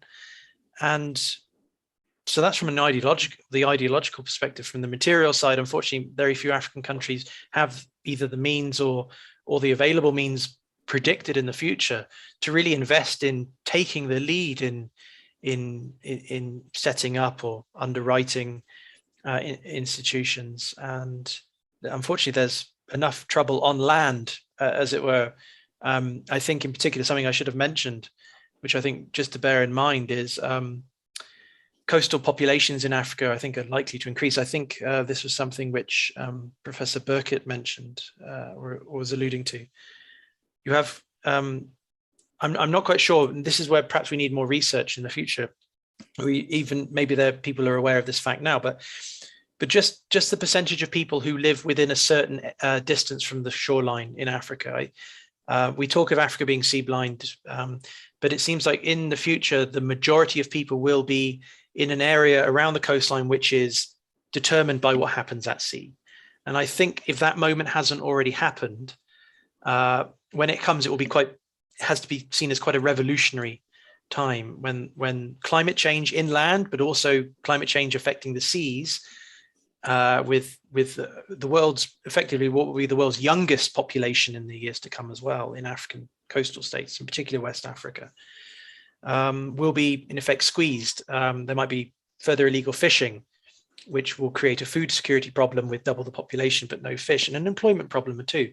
And those are the sort of issues which I don't think can be dealt with at the national level, which is where perhaps we see with some Atlantic organizations, I'm thinking of the Indian Ocean perhaps a little more here, but tuna fishing and fisheries management as well also playing their very important role too.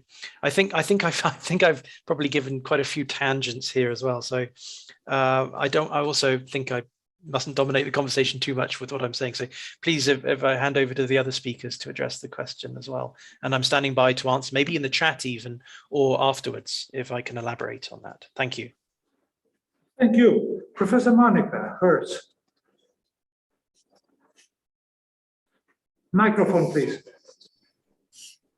So I would put forward the idea that, and I wonder what Tim thinks about that perhaps we could try to put together the discussion on informal governance mechanisms or the role of private actors and the need for supranational mechanisms, partly because of the difficulty in terms of availability of resources, partly because these private actors have interest in providing governance, interest from the point of view maybe of the environment, maybe of their own profit, of the flux of markets. So I think that we do lack a supranational institution for several areas of governance in the South Atlantic. And we have not found either in Africa or in Latin America a will on the part of states for greater investment. Of course, the United States and Europe can always help in this regard, but it is sensitive. But perhaps if we get more private actors involved in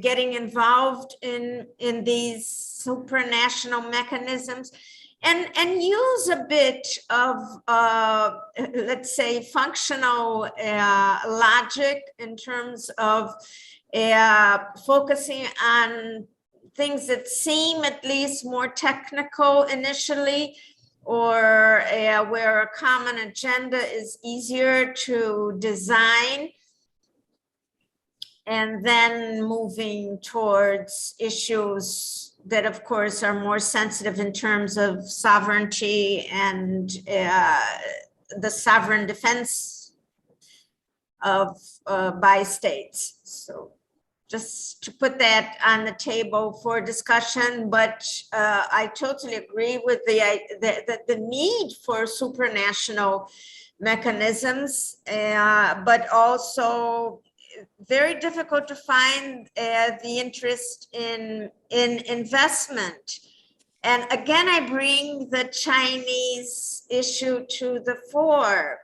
How do we want to think in terms of Chinese investment and Chinese willing to take part in building these blocks, if you want?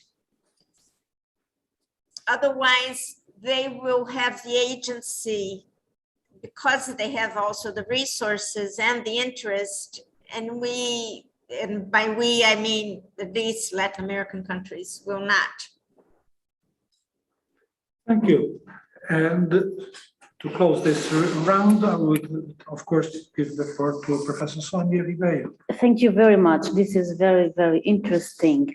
And I think Professor Monica just said something that is lightened up some thoughts here. And first of all, on your question on role of the state and private or non-state actors and regional integration, I do think that states are and will be at the center of the power system, of course, but in couple of decades, 4 decades maybe, other actors have been gaining some space in the system also, namely private companies and non-governmental organizations. And I think Professor Monica was referring to this also. The UN, as you know, has called for private actors to actively engage in the SDGs because it acknowledges that they won't be able to achieve the goals that were set without private actors and social actors. So I think the question for the new governance models will always rely in a dialogue of state and non-state actors. This doesn't mean that private companies will be the main actors or the non-governmental organizations will lead these processes, but they will have to be involved. They will have to be to engage in these processes. And I think that in African countries, this is really important. I don't know if supranationality is the key, but I do believe that transnationality is a very interesting mechanism to build a set where states can work upon afterwards. I don't know if I was clear, but the idea is that we do need to have society, be it the environmental organizations, social organizations, private companies, non-profits, whatever. So anyone that has an active role in building a better economic stance for the population, they need to cooperate with state agencies in order to design this new governance model. I don't think that we will be able to deal with the challenges ahead if we ignore this new reality that top-down, exclusive top-down models are not really the best way to get the objectives that we need facing these challenges we have in the coming decade. So I think I would, what you call the informal governance mechanism, yes, I think this is a very interesting idea and a very interesting point to focus on. And as we do need the national and international networks to work, so there must be a level of cooperation and sharing. At that level, it has to be backed with a strong regional and local network also that puts the right questions, that forces the right action. So I would say you have to have it both. You need to have this link well done between states and societies. Thank you.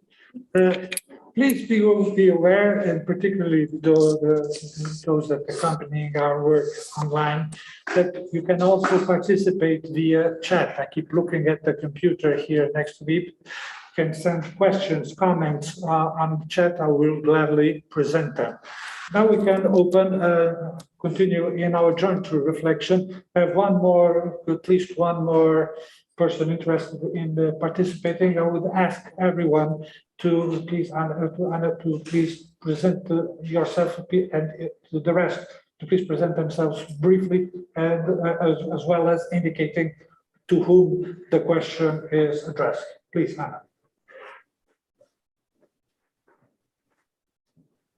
Hello, good afternoon. As you, I'm an auditor here at CZ and also a researcher at CF, Catholic University, Sonia, and University of Portuguese. So my question is directed to mostly, it was mentioned the extent of the Portuguese continental shelf, whose decision is already long overdue. But in the meantime, maybe it's my ignorance, but I don't see that many efforts are being conducted in order to prepare the country for this great endeavor, because as it was said, it is a very large extent of the southern space, and we need obtaining national consensus on the terms of priorities, on the terms of the type of partnerships that the country needs to explore these areas, whether they are going to be public-private concessions, coalitions, whatever. So we need to think in advance. It's not something that's going to be decided in 6 months or 1 year or even 2 or 3 years. So we should be already working on these points. Also, very relevant is the geopolitical implications of those decisions. Because if we are going to choose, for instance, a Chinese corporation that's an expert in some kind of work that's going to be conducted in this platform, it might not be political or geopolitical convenient for the country to have a strong presence, that's mentioned, of this said company, or is nowadays a Russian one that wants to be in Portugal. So those decisions need to be addressed as soon as possible. One last point is, I don't think we are going to address or work on what others are already doing and doing well. So we were successful in the discovery because we tried to do what others were not doing. So we have to find our own market niche and where we can work to be successful and not just go on trail of others that are already doing the same thing and in advance towards it. Thank you. To whom? Well, It's obvious. Starting with Sonia, sorry. More or less obvious, please. Thank you, Anna. So, on the continental shelf, the national consensus, I don't really recall a time where we had that in Portugal on anything. So I don't think this will be the first one, but now, jokes apart, but the thing, we do have this, and it's not only Portugal, it's throughout well, at least the Western countries, Africa also, and Latin America, some countries also. But we do have this new discussion on priorities because our societies are now aware or now tend to think on a different basis than we did a couple of decades ago or a lot of decades ago. So there was time where sovereignty was the priority. There was a time where, in very clean and short terms, where economy was the driver. And there is a time where environmental issues are the driver, or at least for some segments of society, these priorities, which I think are today competing for the establishment of a consensus or affirming their own interests or priorities. So in Portugal, we also have that discussion going on, and we've had that discussion for 25 years maybe now. Mm-hmm. Well, since we started the process and it started to become public, the economic opportunities, the vastness of the territory where we would have obligations also, and that has been a very discussed issue among our militaries on our capability to fulfill our duties in that area, and then also, of course, with the organizations concerned with the environment that want to keep track on what is done in the ocean. So just protecting as much as they can from this extraction of resources and etc.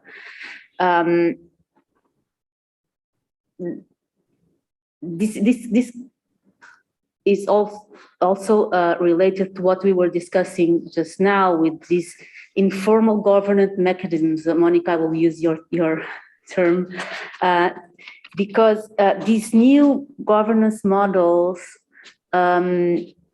have this extra difficulty, which is the actors do not necessarily have the same rationale or the same objectives, are not concerned with the same results. And so it might be kind of difficult to manage this kind of relationships and of governance models. But that's a very interesting question to be followed in these next years, because we do have that discussion. We had that in the Algarve a couple of months ago, and we decided not to know what's in the shelf. So we were not going to explore it yet. We're just looking on what is down there, and we decided not to. So we didn't want to go that way. I don't know if that's what's going to happen in the old jurisdiction area.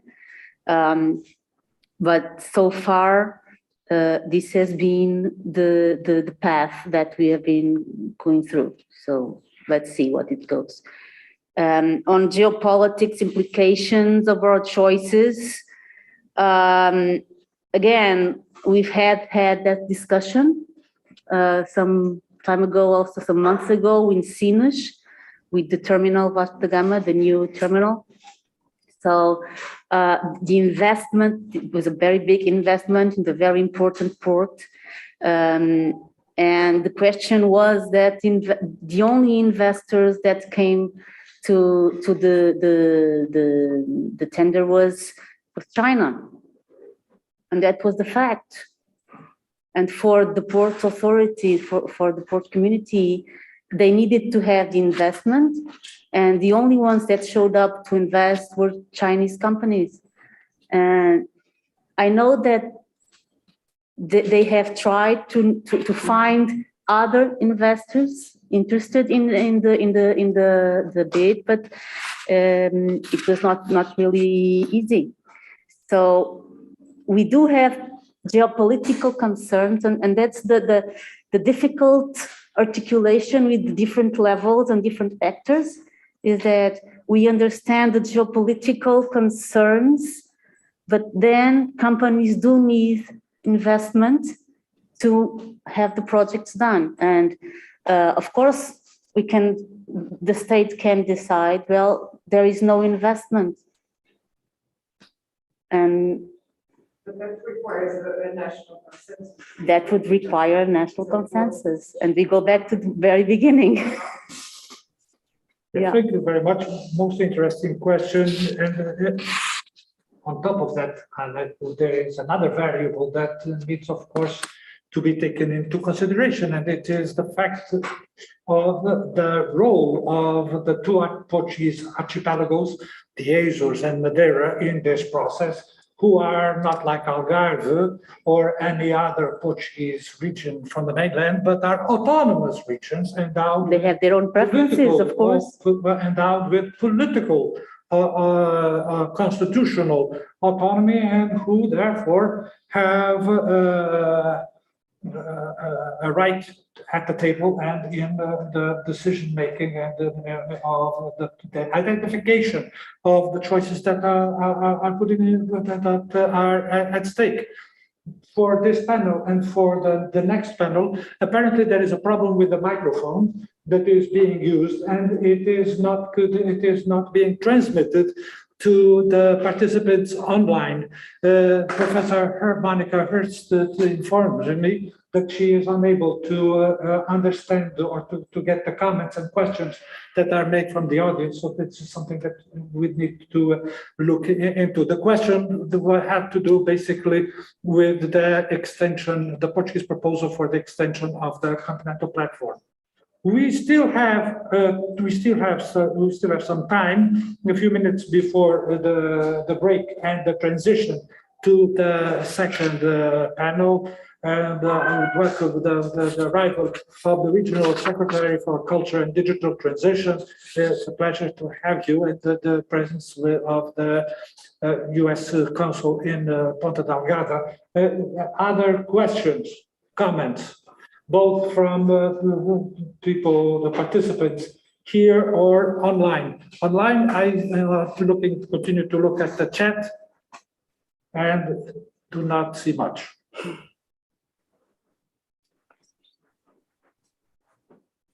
Please.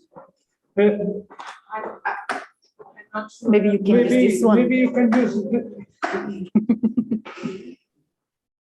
So maybe if I speak loud, would you listen? Are you listening, Monica?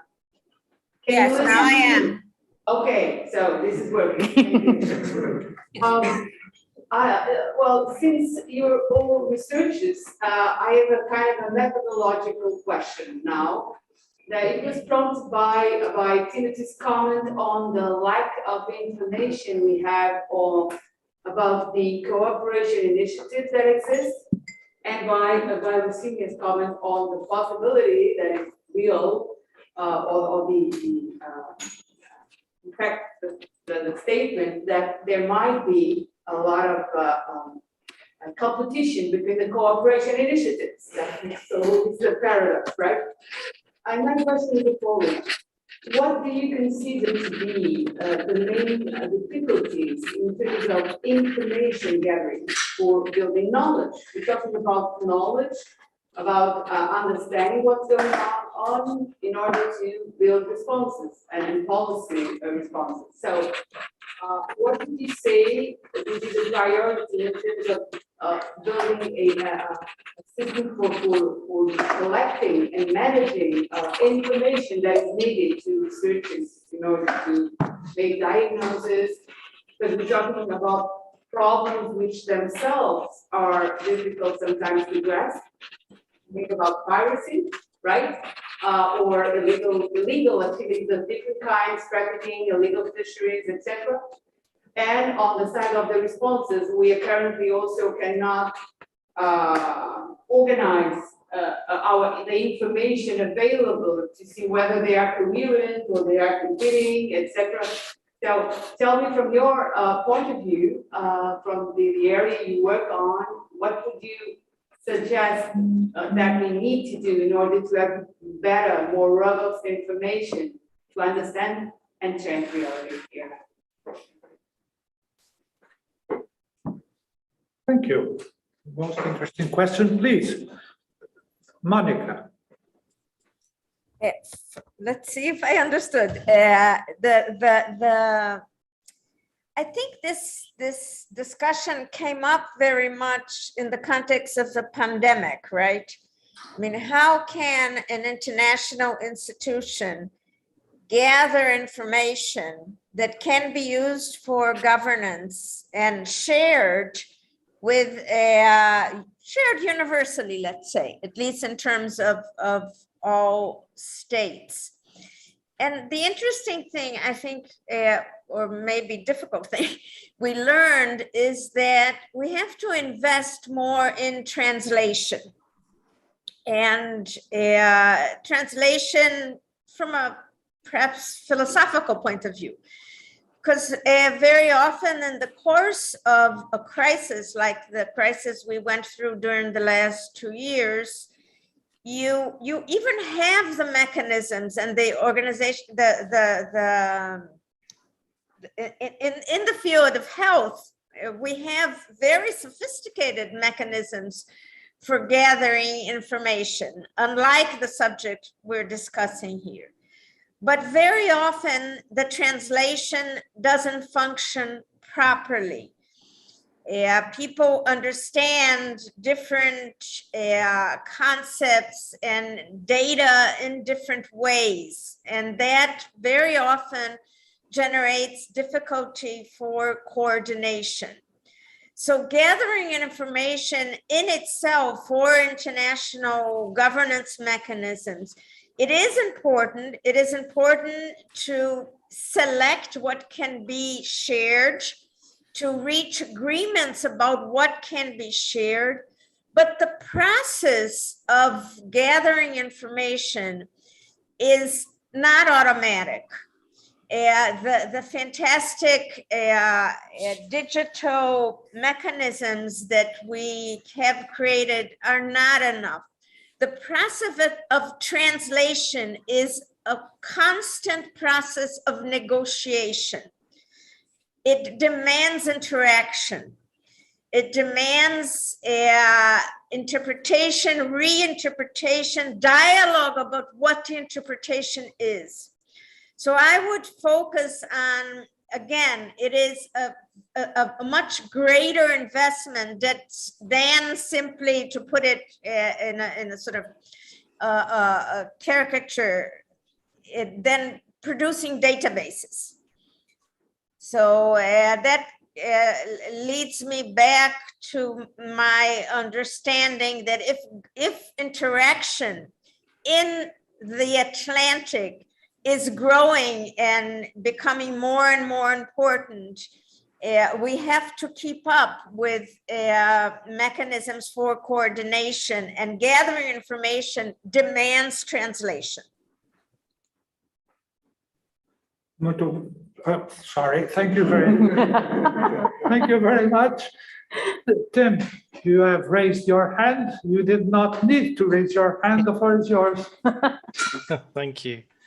Yeah, there's obviously, because some of the questions were around Portugal and the continental shelf. It was won't touch on that, but what I will mention is I think two things to keep in mind are that it seems the process of the continental shelf claims is very slow, and many African countries submitted their claims, I think, by the deadline, was it 2009, but they were a lot of sorry, forgive me, I can't remember the exact term, but it was, sort of basically getting an extension on doing it without necessarily committing to it. But a good reason for that is that you look at the continental shelf, which African countries would in effect be entitled to. It's tiny, it's not a concern in many respects, not compared to the massive swathes of ocean floor, which obviously would be part of other countries' claims. This is potentially where things like I mentioned earlier, the UK in the South Atlantic, but there I'm thinking more of Ascension and St. Helena might be of interest. But again, that's that's speculating quite a lot. But I think in terms of the continental shelf claim, the communications around that need to be enhanced again. I think with what's playing out, it seems at the International Seabed Authority with the interest which gets spurred around, particularly what Nauru did with triggering effectively the 2-year rule. And even though I know it's not like a ticking deadline as such, the fact that there's now more of this pressure and interest on having a legal regime, an agreed legal regime over seabed resources, regardless of whether they fall within the areas beyond national jurisdiction or not, I think is something which the African group of 50, effectively 54 countries, is the largest continental grouping, and will have an enormous say on that as well. And as I've mentioned, some of the things which will, I think, direct thinking in that regard around the role of external actors, whether there's pressure being exerted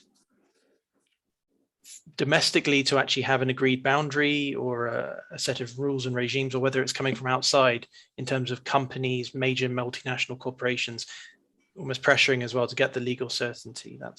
That's key there. But I would say that African countries need to be more involved, but they don't have a lot of stakes necessarily in that process as well. But the optics through which they'll look at how the rest of the world is going about it always need to be considered. The other thing is something which, touching back on what Christian was asking earlier, because I kind of threw myself so much into casting around both oceans, multiple levels, trying to find an answer, that I think just getting back to one of the core points that need to be made, and it's what Monica was mentioning just now, that information sharing is fundamental. Finding the mechanisms or even the tools, the translation tools, like you said, are key. But a lot of countries are still going to either approach this, or the only way they set themselves up to approach it is through intelligence, or from defense intelligence or security, which is automatically putting a few obstacles in the course of any kind of even with your neighbors sharing of information, and let alone countries around the world. But it does seem that ocean basins or ocean rims, Indian Ocean is one example, but the South Atlantic as well, is the sort of thing where we could consider that kind of functional overspill of information sharing. And one of the things which was raised was codes of conduct. The Yaoundé Code of Conduct was quite good in the sense that it didn't focus on piracy, even though piracy was the number-one issue at the time for almost on everybody's lips. It did talk of illegal fishing, it talked of drug trafficking, it talked of other crimes as well, which have been in place obviously for decades, if not centuries, and will be the things which continue into the future as well. So some kind of South Atlantic Ocean Code of Conduct, which speaks to the interests of coastal states in that regard, and frames it in the way of information sharing for the purposes of if it's this is where it gets a little tricky, but pooling of capacity, if it's joint patrols, I'm not quite sure still, we haven't worked that out, but nevertheless, that would be the best way, I think, of approaching it. And this is where the role of, we'll say, regional communities comes into play, the zone of peace, and also potentially, yeah, the continental shelf claims and the process around that, and the seabed authority. There's many forums. I know, just almost, I'm not saying they're acronyms, I'm just throwing them out here, but in amongst all of that, even if it's Africa is Mediterranean, Indian, and Atlantic, the number of countries in the Atlantic Ocean, African countries who are stakeholders and therefore key players in whatever mechanism gets created, is I think not just the key audience in terms of their numbers, but as I mentioned quite a while ago now, I know, but in terms of youth and the demographic aspects, it will be the largest population in the area of the ocean. It will be requiring or dependent upon maritime security for trade, for jobs coming in and out of ports in Africa, but also for employment opportunities as well. And by that, I mean fishing or seafaring in some sort, but it also could mean potentially the corruption that we often see of criminal activities on vulnerable communities which don't have an economic alternative quite often as well. Thanks. Thank you. And on this note, 16:30, precisely the time foreseen for our break. Second disclaimer on the report of the Azores and Defesa security will be. Okay, good afternoon to all. It's an honor for me to moderate this panel. First, I would like to congratulate all the speakers, the public here present, and also the students that are following us via Zoom. And I would like to say that we will start with the communications, and after the communications, we will open it for questions from the public and also from the students that are following us via Zoom. So according to the program, we will start, I hope to pronounce well, Christian Berger from the University of Copenhagen. Denmark. Thank you very much. It's a great pleasure to be here today. Thank you again for the invitation. I like to come to an issue that Timothy Walker already alerted us in the session before. Can we have the slides?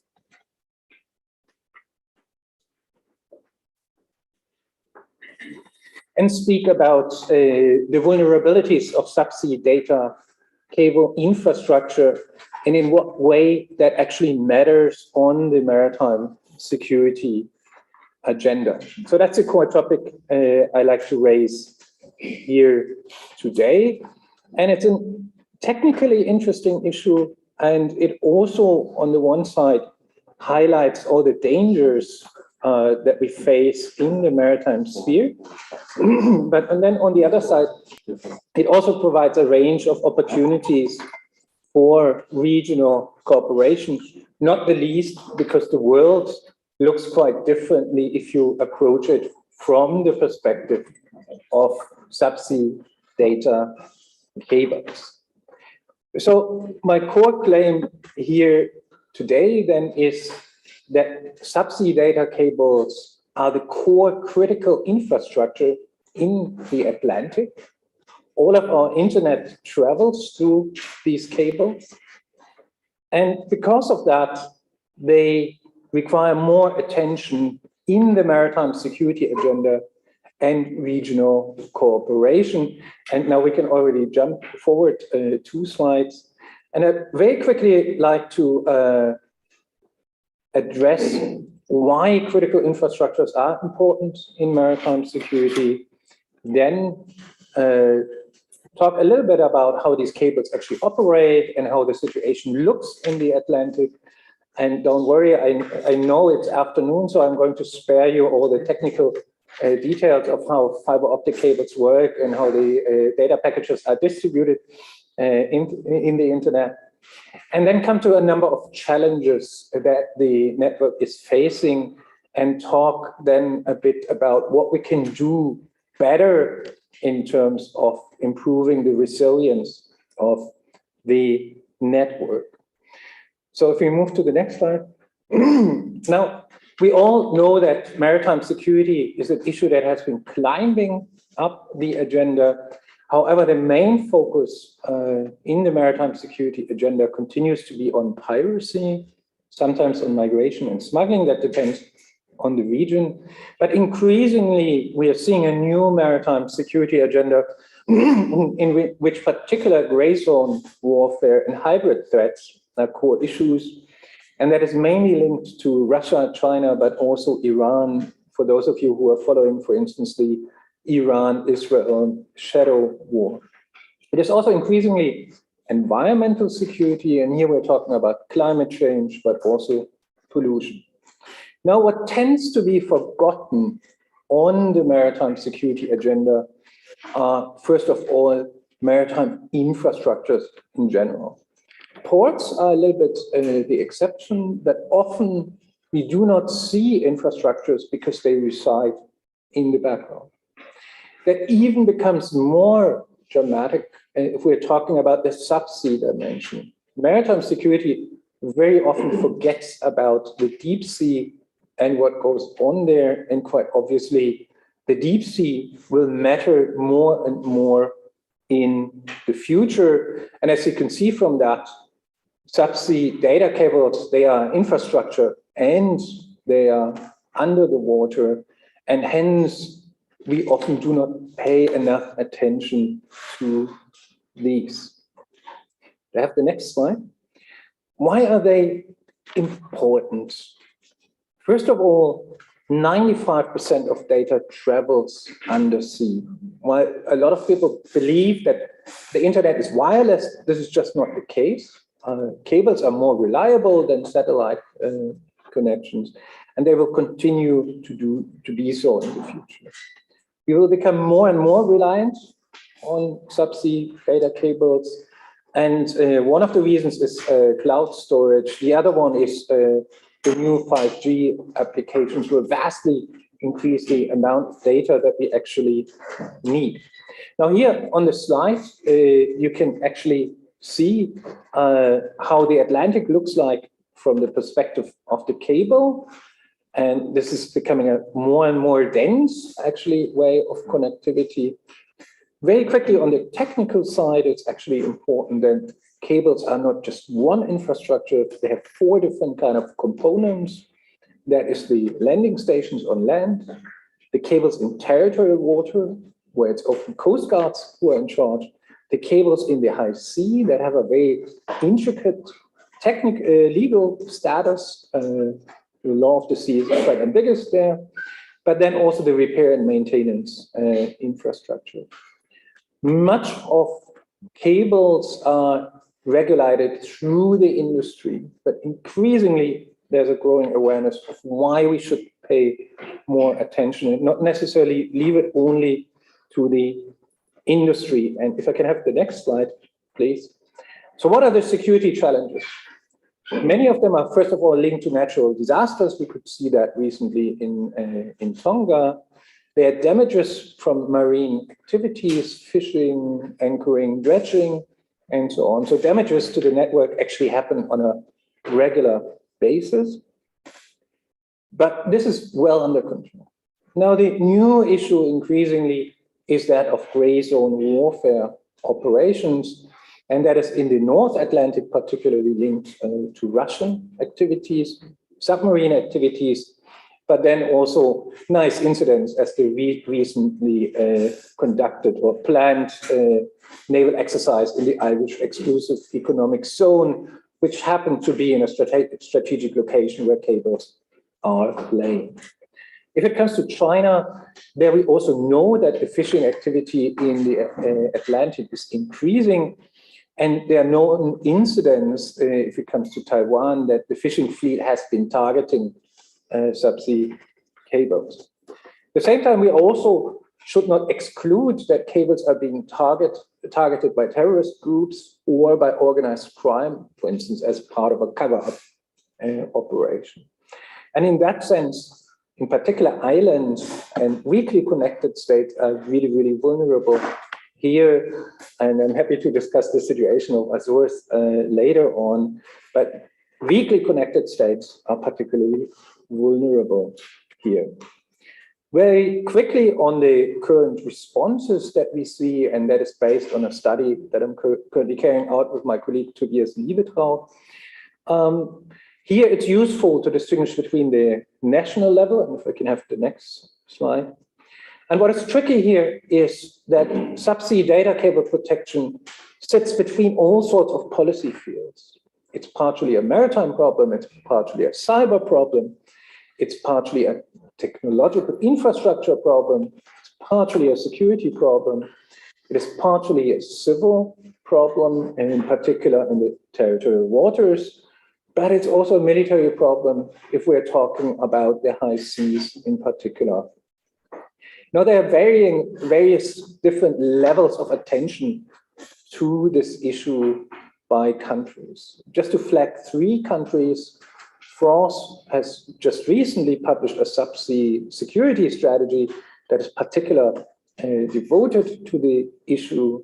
In the UK, it is now a top security and defense priority to protect the cables in the light of the Russian threat. And the new Chief of Defense has just recently issued a very strong statement in that regard.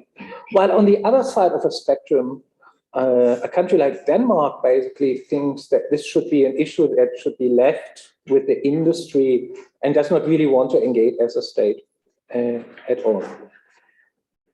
Very, very quickly on the regional responses, and here we don't actually see a lot of regional responses. NATO has been proactive, and here we are talking about, can I have the next? Here we are talking about the reactivation of the Atlantic Command in 2020, and that was particularly motivated by subsea concerns and also Russian submarine activities. On a European Union level, it is an issue in the maritime security strategy. We're currently running a study for the European Parliament on this issue, and it's also a growing potential issue in the common information sharing environment of the European Union. UNODC has been particularly forthcoming on the topic as well, with a particular focus on the Western Indian Ocean, but it also highlights the importance of doing capacity building for weakly connected states. It's not only a question of Europe and so on. As I said, weakly connected states are particularly vulnerable.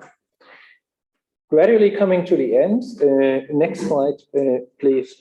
What can we do better? What are the needed responses? One of the items that are clearly needed, and that speaks to our earlier discussion on information sharing within regions, is to improve information sharing on the state of the cables. That includes incidents that happen, suspicious activities linked to gray zone warfare and hybrid threats, better cooperation with industry, but also sharing of best practices across countries and regions. It is also a technological challenge in the sense that we need better surveillance, and that's not necessarily easy to do. And here we're talking about surface surveillance on the one side in the realm of maritime domain awareness. But, and here it gets really tricky, we are also talking about submarine surveillance, and there's a lot of happening on the technological front if it comes to drones and remote sensing technology. But this will be a tricky challenge, because let's not forget, we are talking about thousands of kilometers of cables, which are very, very difficult to survey. And last but not least, I think we are also talking about capacity building towards smaller states and weakly governed states there. The last issue I would like to flag is, next slide, is the question of repair infrastructure. So here you can see the map of the main repair agreement, and it turns out there's one repair agreement for the entire Atlantic. And guess how many ships are actually available to repair all of our cables? It is precisely 4. And you can see from the map, it's quite a wide region where you can ask the question, is 4 ships enough, or should we consider this to be an issue? And if I can have the last slide, and just to sum it up, it is an issue of growing importance. There continues to be a lack of awareness and regional cooperation over the issue. However, it is a shared interest, and in that sense, an opportunity for the South Atlantic region. And in order to make my chair happy, I will stop here and look very much forward to your questions later. Sorry for that.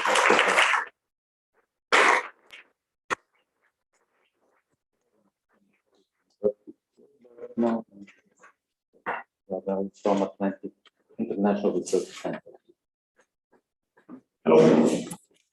Good afternoon, everybody. Thank you, Mr. Chair.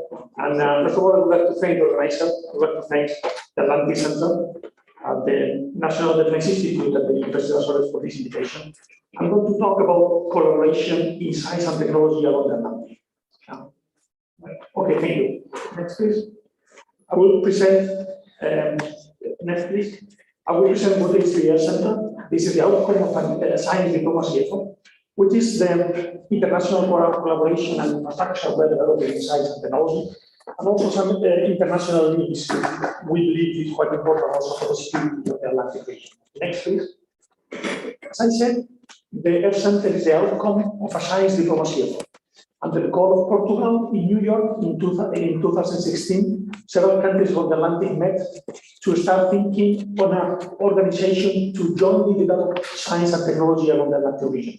It was the first of a series of meetings. There were meetings in South Africa, in Brazil, in Nigeria, in Spain. And the outcome of those meetings was the creation of the Center, with headquarters in Azores, in Terceira, all because of the strategic geolocation of Azores. We said before that this is a unique location in the center of gravity of the Atlantic, which helps to have all the Atlantic country community around.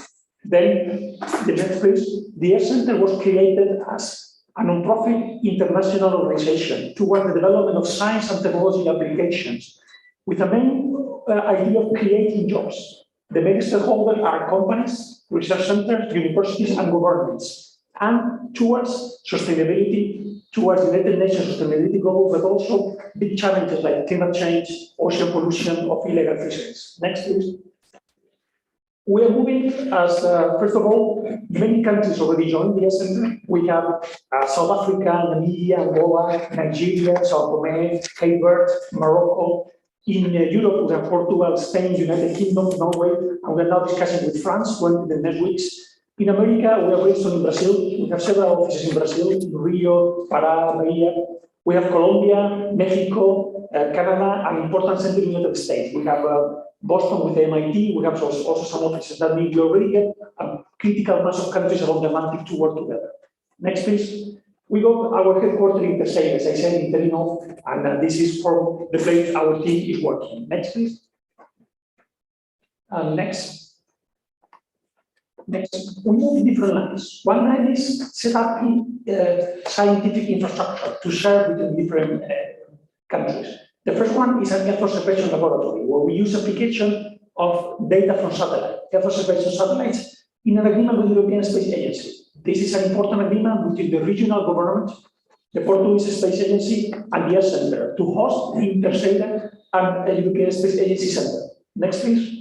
This is the view of our video wall. There we develop application for illegal fisheries, for even for Azores services, for the meat production. We can give some satellite services for them in Azores. Next, please. We also have, we are now setting up an air receiving antenna where we are using the European Copernicus satellite, which is free data that we can get, but we get additional satellites. We are getting an antenna setting up in Terceira to receive data from NASA, NOAA satellite, and the Chinese satellite. We receive terabytes of data every day with full information of the North Atlantic. Next, please. But in addition, we use two new Portuguese satellites, GeoSat-1 and GeoSat-2. Portugal has set up a GeoSat new Air Force observation operator, and we have important capabilities. GeoSat-1 got big images of full countries, like Cyprus in this one, but GeoSat-2 is the more strategic tool. We get 75 centimeter resolution. This is only 3 or 4 countries have this capability. And now in Portugal, we have this capability to be shared also with our partners. This is an image, for instance, of New York in a 3D made by the satellite. Next, please. We do continuous images. This is images that we need to send for the monitoring of volcano in La Palma. Next, please. Those are fires, the next one, fires in Portugal. As you know, this is natural hazard. We are looking for that. We are sharing this data with our partners to improve the security of the Atlantic. But obviously, we have also other interesting data. We have an nice sequence of data of the Kabul airport during the evacuation period. And we have interesting images of the Russian forces now in Ukraine, and especially a sequence of images of Sevastopol port with Russian vessels. I mean, this is also a tool which is for science and technology, but can be also used for intelligence and can be very much used. I mean, we have this capability, and as I said, only submitted data is only available to be made in 3 or 4 countries. Now Portugal and the Essence is one of the countries that may do this type of images. Next, please. We also would like to collaborate with regional governments of the RAIC project. It's a project of the regional government of Azores together with the Spanish geodesy institution. We are closely collaborating with it. Next, please. But in addition to infrastructure, we also develop projects. We're developing more than 20 projects that we make teams all around the Atlantic with different countries and different players, companies and organizations. We already create about 120 jobs in all the ecosystem around us. Not at the center, because we don't want to compete with the industry, we don't want to compete with university. We are not a university, we are just an enabler. That we make these partnerships with universities, University of Azores, there are some Azorian companies, but companies from the Portugal continent, companies from other countries. Type of project, for instance, we can go fast because otherwise the chair will kill me. Let's go fast. Next, please. Next, please. We have desalination, we have plastic on the ocean, we have Ports of the Future. This is an interesting project because Ports of the Future, we joined an Australian company together with Ports of Azores, a governmental body, together with INSTEC, together with our Research Center, and this is a competitive program. We won a competition in the European Space Agency. Most of those projects are very competitive projects. We have also Magal and Aeros together with MIT Boston, together with the Austin to develop new satellites. Next, please. Projects for renewable offshore, very important for blue economy, as Professor Sonia Ribeiro presented before on blue economy. This is very important for us, and your presentation was excellent. Thank you very much for your presentation. And cities, Atlantic cities, next please. And then next please, what we are doing now is also framework flagship projects. We met last year in Azores users of all the Atlantic, people from Nigeria, South Africa, Brazil, Colombia, Mexico, Portugal, Spain, and they identify the needs. What do we need on the Atlantic? And they make a list. This is the list. Coastal erosion, fish stock management, disaster monitoring. Let's go to the next. We have no time to work together, but this is the list of needs. This is the list of needs that the user wanted. I mean, we don't want the technology to work. We want the user to tell us what they need. And this is the need. Then we have defined at the center, which is the framework that we want to provide to do that. And the framework, we call it APOS, Atlantic Pole-to-Pole Observation System of Systems. But pole-to-pole, because Atlantic is unity, we cannot distinguish the tropical part from the pole. Then everything happening in the Arctic will affect the Antarctic, another way around. Then pole-to-pole is basic for us, because to treat the Atlantic as a unit. But system of systems, because a unique system is unable to get the information that we need. Then we divided that in 4 components. Space component, with American satellites, with European satellites, our own satellite. We will see later on which is going to be our own satellites. We have the atmospheric component with high altitude path for the drones. We have the sea surface with buoys, radars, and automatic vessels, but also the underwater. We need to understand the water column from the bottom of the sea up to the surface. All those components will be managed from a control center in Terceira, from the control center in Tenerife. All these go with the big data theory. We have agreement with big supercomputer, the Niño supercomputer, but also the Barcelona supercomputer, so that we can store all this data with the supercomputing technologies together with a data center in Terceira. And all this is available to our partners, so that with artificial intelligence algorithms, they can develop solutions At the end, what we want to be enabled so that all the partners can develop solutions for illegal fisheries, for smuggling, for all these type of needs for security, but also for climate change, also for extreme weather protection. Next, please. We have identified a gap. This gap is the NASA satellites, the Copernicus satellite. They data every 3 days. But we need data every hour of the land because you cannot make a tsunami alert system with data every 3 days. You cannot make an illegal fishery protection system with data every 3 days. Then we propose a constellation called the Atlantic Constellation. This is a constellation of 16 satellites that we have proposed to the Portuguese government, but also to all the countries of the Air Center. There is an initial agreement between Spain and Portugal, which was signed by Antonio Costa and the President Pedro Sánchez. It was signed in the summit of Trujillo at the end of last year to develop together this constellation as initial agreements. There is a meeting next week in Madrid between the two ministers to further go into this direction. Other countries want to enter into this constellation. Basically, United Kingdom, they already have some feasibility study, they put some budget for this. South Africa, Brazil, Nigeria, Mexico. The idea is to share this common infrastructure so that we share data. And with several satellites, we have very frequent data. When the constellation overflies South Africa, all data will for South Africa. Then the cost is just a fraction of the total cost of the system. And you get the full power of the system to have all the information that you may need. Next, please. This is a 3D view. Next, please. Next. Then it is important also to set up international links. We want to represent the Atlantic in many international fora. Next, for instance, yesterday we signed an agreement with United Nations Environment Program. Then the Air Center is going to be the node of the North Atlantic for the United Nations Environment. That means the United Nations is doing a report, which is called World Environment Situation Room, taking data of several nodes. There is one in Nairobi, one in Sioux Falls, one in China, and the one of the North Atlantic will be in the same area as well. That's important for us because we will provide data to the United Nations for the environment monitoring. Next, please. We also have the Secretariat of the EDMON. EDMON is the Marine Biodiversity Observation Network. 120 countries are there, and we are interstate hosting the Secretariat. I mean, we are managing some of the activities to control the biodiversity because we're losing biodiversity on the seas, and this is the way to observe and monitor. Next, please. We also started that as permanent observer in the United Nations. We did our first intervention in the General Assembly, representing the Atlantic region at the United Nations. Next, please.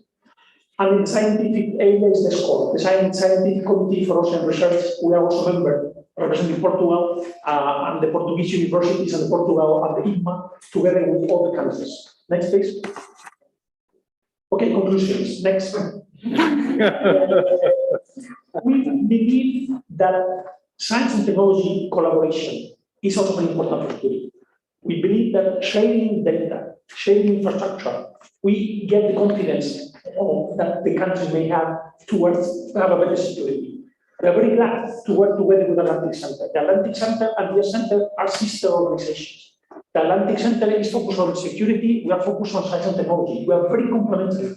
The two organizations are interstate island. This is not a coincidence. I mean, because Azores is a critical place, it's a geostrategic place. It's not a coincidence that the two organizations are in Azores. That means we're really very happy to be invited here. We thank you very much, Atlantic Center, and we believe there is a potential of collaboration high there.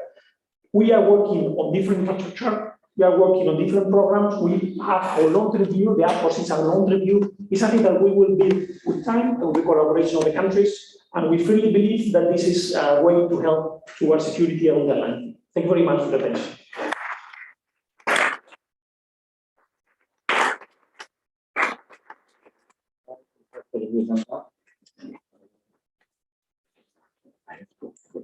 Thank you, Mr. President. I'd like to compliment my fellows here at the table and the authorities, military and civilian authorities present. And I'd like to thank, of course, the very kind invitation that I had from the coordinator of the Atlantic Center and director of the National Defense Institute. I'll try to keep the 10 minutes, maybe 11, if the president allows. 13 for all. Okay. The main goal of this presentation is to briefly analyze the role played by the Azores in what concerns transatlantic relations. Portuguese foreign policy has been characterized by being Euro-Atlantic.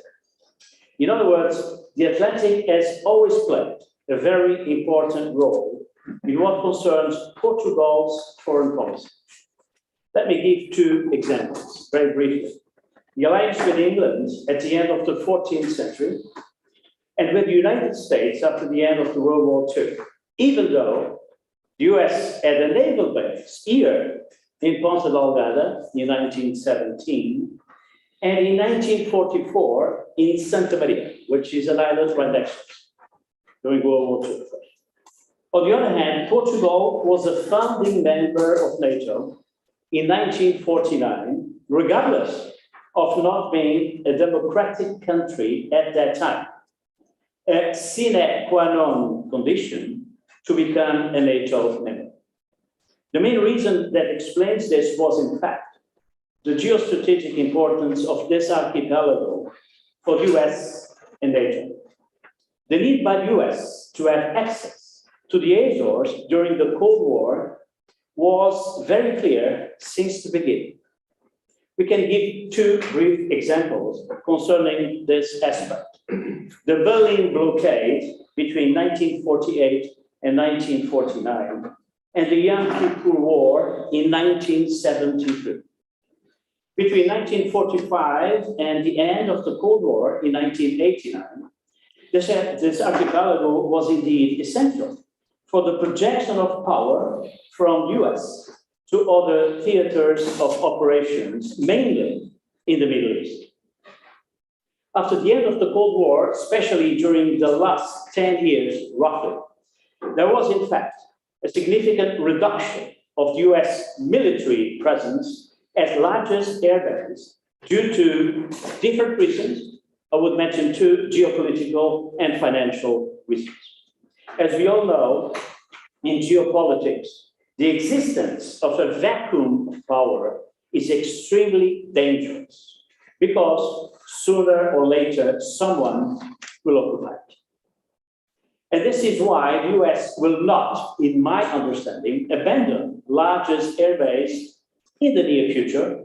And this is also motivated by what I call unpredictability of international relations. The present crisis in Ukraine that started yesterday is a case in point. More recently, the creation of the Air Center and the Atlantic Center also are two examples of significant measures that focus on the importance of these islands. One other aspect to take into consideration is related to the relevance of the articulation between the North and the South Atlantic, as we heard before. Within this context, we cannot forget that the Portuguese language is spoken in both sides of the South Atlantic. On the other hand, even though the USSR was dismantled in 1991 in December, the Atlantic Alliance is still, in my understanding, very relevant due to many different reasons, such as, very briefly, the president is trying to boycott, such as transnational terrorism, proliferation of weapons of mass destruction, the environment, the pandemic threat, cyber security, which is becoming extremely important, etc. Again, the example of Ukraine is a case in point. In what concerns Portugal, the relationship with US has been very satisfying for both parts. I did myself represent these islands for about 7 years in the bilateral commission between the two countries. For the US, the role played by the Azores was well defined in 1994, for example. It was considered to be a key base in what concerns force projection from US to the Middle East. In the documents elaborated by the General Accounting Office, entitled Strategic Mobility, serious problems remain in US deployment capabilities. In April of 1994, from the 16 bases considered essential for the US. Worldwide, 6 were in Europe, and one of them was largest areas. Regardless of the misunderstandings that existed and do still exist between US and Europe, the transatlantic dialogue is essential for both sides of the Atlantic. Even though the Indo-Pacific region, as you well know, is very relevant for the US and other countries, we cannot forget that the importance of the North Atlantic, including the South Atlantic, for the reasons that we have been referred before. Regardless of the geopolitical and geostrategic aspects related to the Azores, we also would like to mention the potentialities of the archipelago in what pertains to research, as been mentioned before, and different areas related to the ocean, for example, the atmosphere, climate change, just to give you a few examples. One other aspect is related to the search and rescue operations in the North Atlantic, that these islands play a very significant role. As previously mentioned, even though the Pacific Ocean has been playing a very important role during the last few decades, it is our belief that the Atlantic continues to be very relevant in international affairs. On the other hand, we cannot forget the very strong ties that constitute the base of the transatlantic relationship, which are related to democracy, freedom, solidarity, subsidiarity, and the rule of law. One other aspect that we would like to mention is related to the need of the EU to implement a credible and feasible common foreign and security policy and consequently a common defense policy. President Macron mentioned last month in the beginning of the French presidency of the European Union that Europe needs to implement its common foreign and security policy and its defense policy.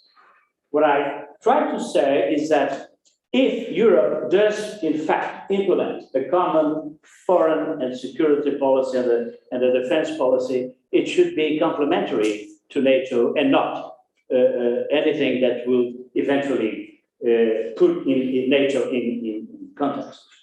So within all these examples that I gave you, I think these islands, regardless of the end of the Cold War, and some examples that I just gave you concerning, for example, right now, Ukraine, it's still very important. As you know, in the last few days, the number of US planes using Defesa has increased. So what I defend, and I will finalize, Mr. President, is that regardless of the end of the Cold War and significant geopolitical changes that occurred since 1989 until now, the unpredictability of international affairs is a case in point for the Azores. I understand that it depends, obviously, in if there is problems anywhere in the world, specifically in Southern Europe, like we saw in the Balkans in the last decade of last century, and of course the Middle East, Iraq, etc., Afghanistan. But regardless of this, of course, there will be points higher that the Azores are more important than others. But again, I don't think the US will abandon that place, at least in the near future. Thank you very much.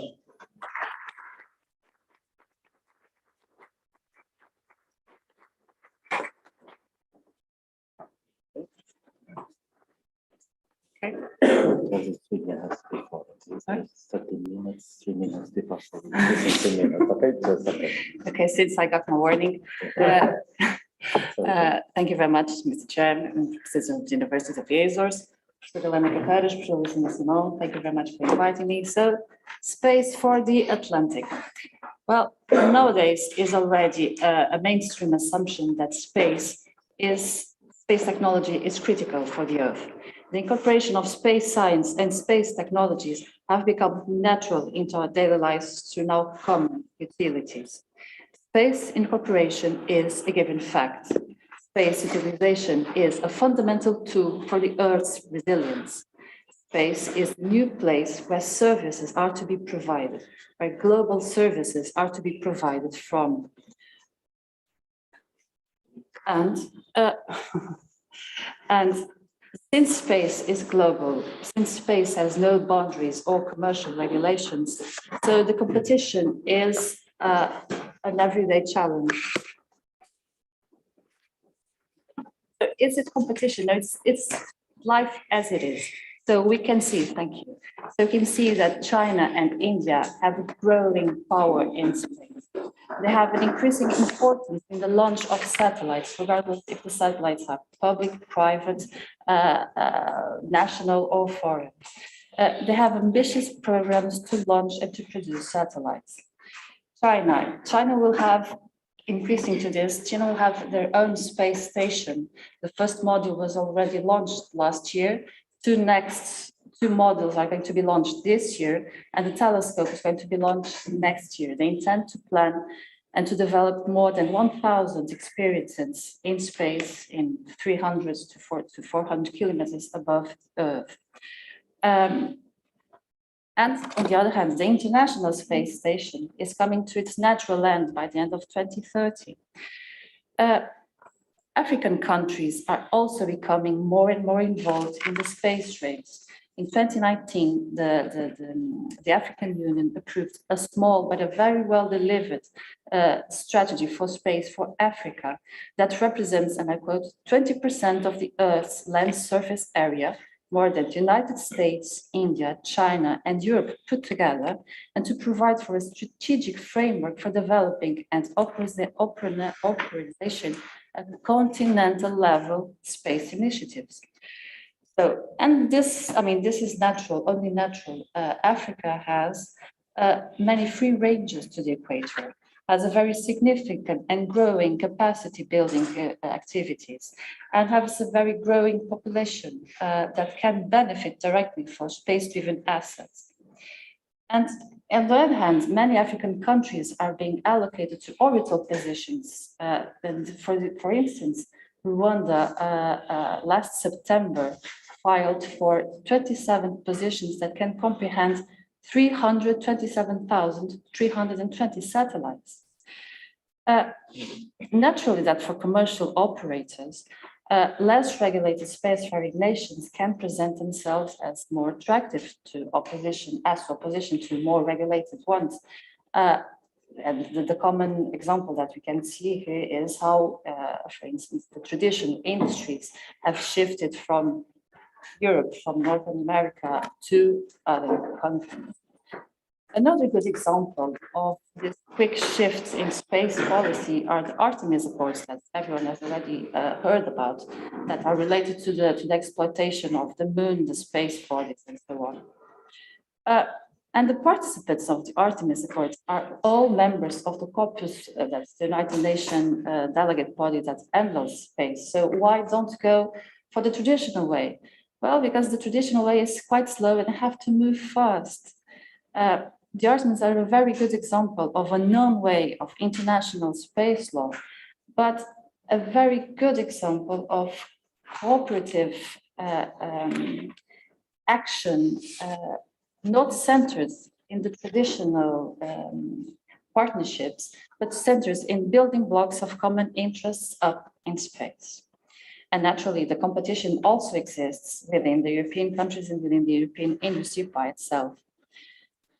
So what are the next activities that can be game changers in space? The answer is in-orbit servicing.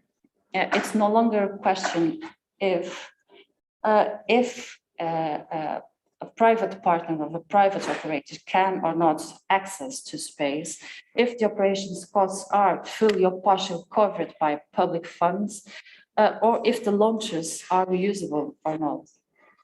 In-orbit servicing represents a true change in the paradigm because the service provider will be able to perform repairs, to add capacities, to refuel spacecrafts, all in space and from space. And this enables new designs for spacecrafts, for motors, for missions, for everything, basically. This enables in-space construction or construction in space. This enables 3D printing in space. This enables added manufacture in space. And this eliminates the current limitations that we have when you launch objects for space that are naturally limited by the launches dimensions. So, and this can even enable in a not very far away future launches from space. So, slide please. When I think in orbiting services, I tend to think in the Jetsons,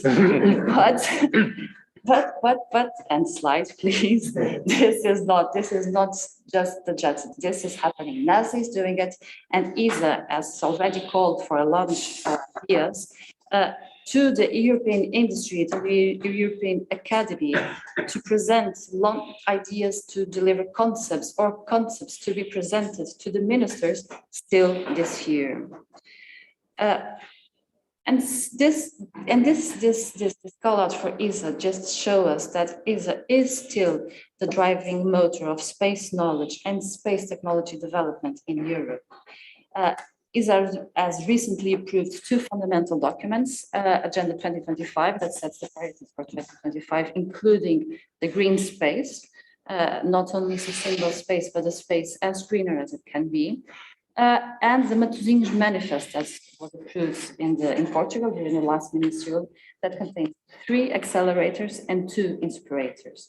The accelerators are initiatives destined to speed up the use of space to solve our day's problems. Space for the green future, the need to develop a rapid and resilient crisis-response systems, and the protection of space assets. On the other hand, the 2 inspirations are missions intended to catapult Europe's technology and innovation in space. At the moment, the innovators are space exploitation and human space flight, and they're quite inspirational indeed. And we must not forget that it was ESA that developed for the European Commission the programs of Copernicus, that everyone knows about, the Galileo and EGNOS. Copernicus is the Earth observation system. Mostly used, it was that has an accuracy remarkable that ensures environment management, climate change mitigation, and safety and civil security across Europe. Galileo is the global satellite navigation and positioning system that has even to a possible 20 centimeters accuracy. And here we must stress out the role of public policy to drive technology. For instance, in the near future, all European cars must be enabled with Galileo and no longer with GPS. And why? For resilience, competitiveness, and enforcement reasons. And we have also the EGNOS, that's European Geostationary Navigation Overlay Services. Now, this was agreed upon by a framework partnership agreement that has to be revised to comprehend the new enhanced policies of the European Commission on this matter and the European Union Agency for the Space Program. Slide, please. And the European Space Program, besides the 3 programs, has recently, last week, added 2 other pillars due to cutting-edge technology. The implementation of EU constellation of secure connectivity and the definition of common rules governing space traffic management. In fact, in an ever-growing digital world, space secure, space connectivity is a strategic asset for Europe's resilience. It enables the economic power, the digital leadership, and the technology sovereignty. And this is what I would like to stress. Communication resilience, the secure connectivity is today more than ever a matter of European sovereignty, and this is quite clear due to this, as mentioned before, by the sad case of Ukraine and Russia. In this space secure communication system, you will also find a very clear mention to the quantum communication and the need for secure encryptations. Now, for space traffic management, we all know that the space orbits are becoming quite a messy place to be, more messy than even in the outer space with a lot of traffic, a lot of satellites. So there is a need to address the safety of the assets, the safety of life on Earth, because of the debris that can come out. And the Commission has set up for a very ambitious plan that comprehends four action lines, and which would culminate with the establishment of common rules and procedure for by some nearby future, including by 2024. So I will add up. And for the Atlantic. The Atlantic is the core area of Europe and one of Europe's external borders. But from space, Earth is just a place and the Atlantic is a spot on it. When it comes to space and space policies, the Atlantic will have the strategic importance that Atlantic countries allocate to it. And it is institutions such as the Atlantic Center has a vital importance. We must always have in mind that in the next decades, to launch a satellite will be so easy as to order a pizza. It will be done by phone. They will come, they will pick it up at your door, they will deliver it, they will give it to the running point, and it will be set out with the next right to depart. So what's national global position for the Atlantic space? First, the development of an Atlantic constellation, a flagship project of the agency that Miguel has already mentioned, composed by 16 high-resolution satellites focused in the end user's needs, real needs, such as fire prevention, hydric resources management, dredges, and coastal areas erosions. Atlantic imagery is also critical. It was mentioned, illegal fishing, monitor stocks, fish resources, the projects for EMSA, for the clear sea nets. These are all good examples of how space is a very powerful tool to enhance the potentialities of the Atlantic. The Azores case has a possible location to access to space. Nevertheless, it suffers from the competition from emerging new technologies such as ocean platforms that benefits from mobility and that can 30 seconds. crash. Sorry for that. That's bullying. That's bullying. For smaller payloads. So past this. And so the launch points, yes, it is important, but it has a very strong competition from other places. For instance, Strange and Andoya will do their launches already in 2022.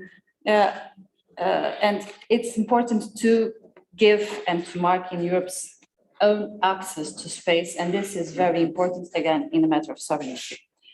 So the Azores have a unique and strategic spot for observation and for ground segments, also driven by the beautiful, clean and quiet skies. The Portuguese Space Agency is starting the démarches to lead the current assets and station to the next phase. That's the current one will end this year. And we also have to enhance the current part in the SSTM project from European that is destined to track and survey debris that can enter and reform. So, and to conclude, Mr. Chair, we see the absolute need of a national development of the space sector for the Atlantic that enables it to continue to be a strategic asset and as so secured and protected.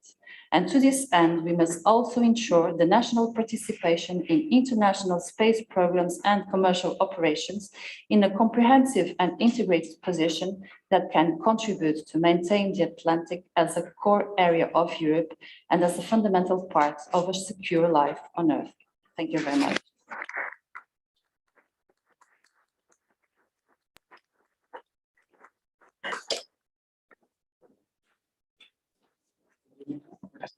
Foram estas as instruções que me deram.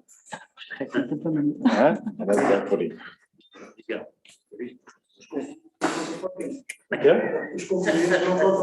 Ok. Sra. Secretária-Geral, Sra. Cônsul, a Sra. Deputada da Assembleia da República, a Sra. Diretora do Instituto de Defesa Nacional, a Sra. Coordenadora do Centro, Srs. Generais, Sr. Almirante, demais autoridades presentes, minhas senhoras e meus senhores. Let me start by greeting all of you and complimenting the Institute of Defesa Nacional and the Atlantic Center and the University of the Azores and of course the Center for Linguistic Studies for the organization of this seminar. It is really the subject of the day, shifting the world's geopolitics in the Atlantic, and by choosing it is the subject of the seminar. It is my belief that the organizer were simultaneously intending to do two things. First, certainly promote a lively and rich debate about the matter that concern all of us. And second, putting us speakers in troubled waters, given the propensity for error that exists with any prediction on this subject these days.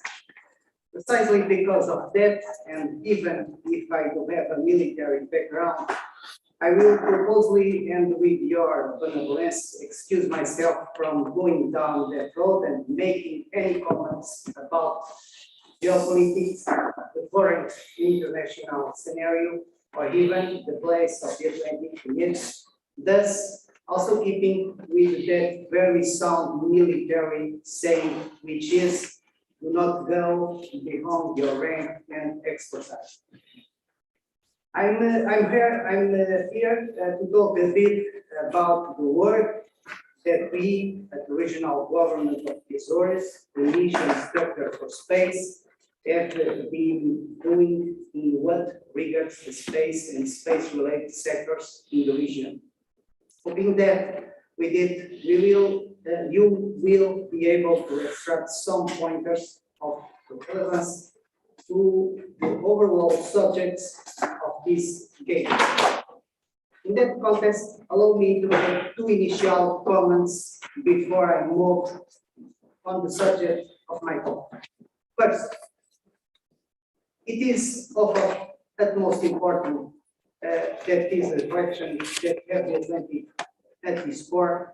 This is a big ocean space that unites as political, institutionally, and well as physically happen not only in Brussels, Washington, or Lisbon, but can happen in the Azores, here, as well in data and partner to the Sound. And for that, I comment the IDN and particularly the Atlantic Center for taking the bold step of creating this wider net of reflection beyond the traditional centers of decision. No comprehensive discussion of defense strategy or others related with this geopolitical space will be truly complete without considering and positively estimating the regional autonomous component. And in this context, articulating the action that the various levels of power can contribute to the pursuit of national and international objectives.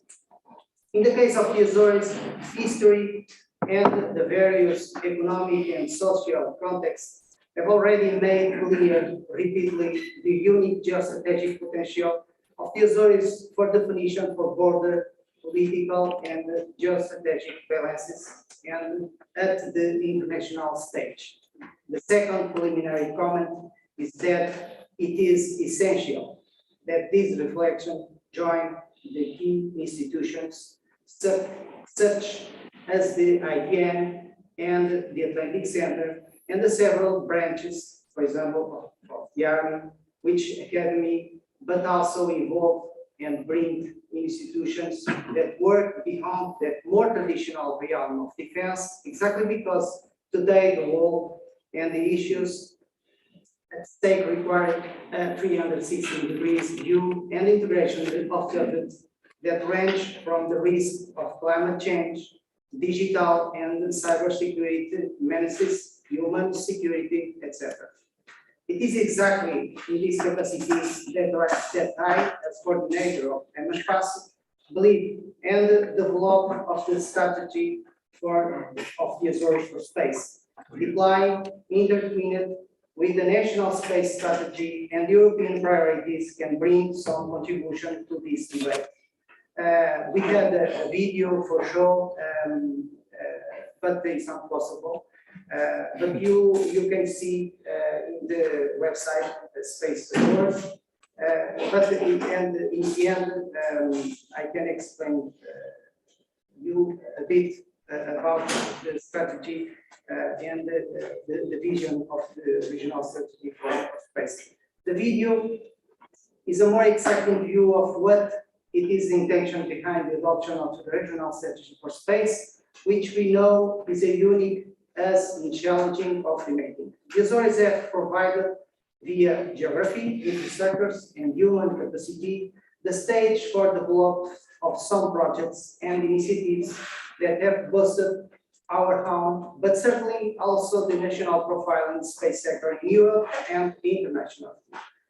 By defining 5 priority areas for the future development, we want to enhance their profile as transatlantic hub for space activities. We will reach simultaneous growing the number of jobs, science, investment, and attraction for younger generations that these sectors can have.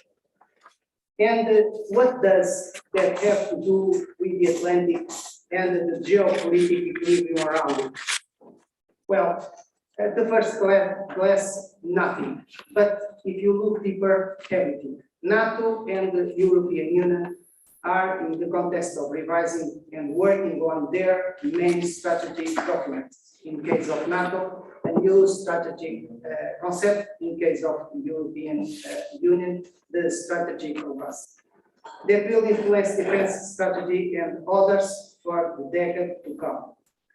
Well, both include, and therefore a wider reflection about what dimensions should that defense mean, and certainly issues like the threats from disruptive technologies, climate change, cybersecurity, and communication will all play a role in it.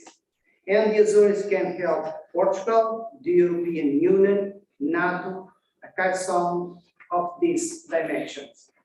When we, in the strategy of the Azores for space, decide that there should be a priority area regarding the development of the application based on space data, we will thinking that every day thousands of satellites orbit the Earth and provide massive amounts of data, largely free to use, and that we can captive or develop ways to treat and translate them into issues that concern us, but certainly also concern others in other geography, which can range for the control of maritime traffic in the Atlantic space to the prediction of climate changes and the patterns of behavior of species. We will be serving the European Union objectives as a whole of a group of member states, for example, in the framework of the regional macro strategies. Or when we decide that the promotion of wider and safer access to space is of paramount importance for these works. We will not only thinking of the concrete, measurable positive effects that the development of the spaceport in the region can have in terms of direct investment, jobs, or the development of scientific and technological cluster, but we are also aware of the needs and objectives of Europe in this sector in the coming years. In this respect, it is very relevant to mention the approval by the European Commission just 10 days ago of the new space package. This is a regulation on security connectivity based on space technologies and joint communication on a European approach to space traffic management. The Azores can play a very important role in both and should be seen as a gateway to European Union objectives in both these domains. Specifically, and regarding security connectivity, as an European Union territory from where satellites and connectivity services can be launched with the meaning of the Article 5.5 of the proposed regulations. On the other hand, and regarding the proposal for European space traffic management service by greatly extending the SST capacities already installed on the islands of Santa Maria and Terceira, one project with MOD, the Minister of Defense, as well as those that will be installed on the island of Preciosa this year. Conclusion. For conclusion. The Azores already provide several important services in the areas related with 360 degrees view of the Atlantic and its defense. For that, its geographic position is important, but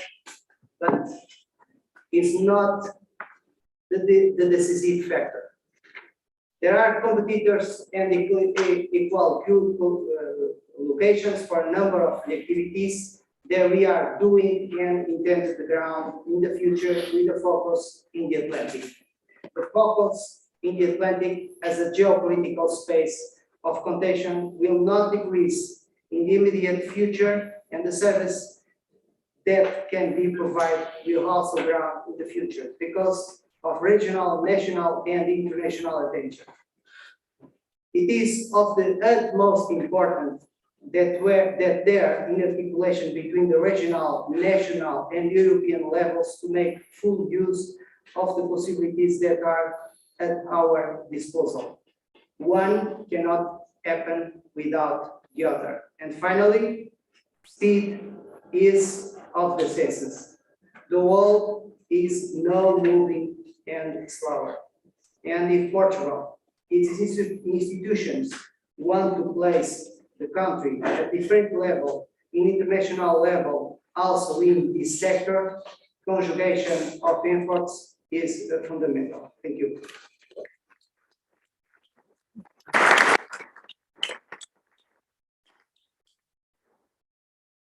Okay, now after the speaker's communication, we are going to open it for a period of questions. Everybody is invited to participate. I have a question. Yes. Can I? Of course. I have a question for Miguel, because Miguel talking us about the new satellites system, geosite system, and these days we listen, of course, about the new war in Europe. But my question is, if the geosat system have conditions for example, support the activities of our regional civil protection services, for example, in maritime control fishing areas, protected fishing areas, for example. And my second question is, the regional government of the Azores have in this moment a new project for BES, the coast radar, and our intention of our regional secretary here present is switch the data from radar with these BDS, these coast radars. Can you explain if this is possible for do?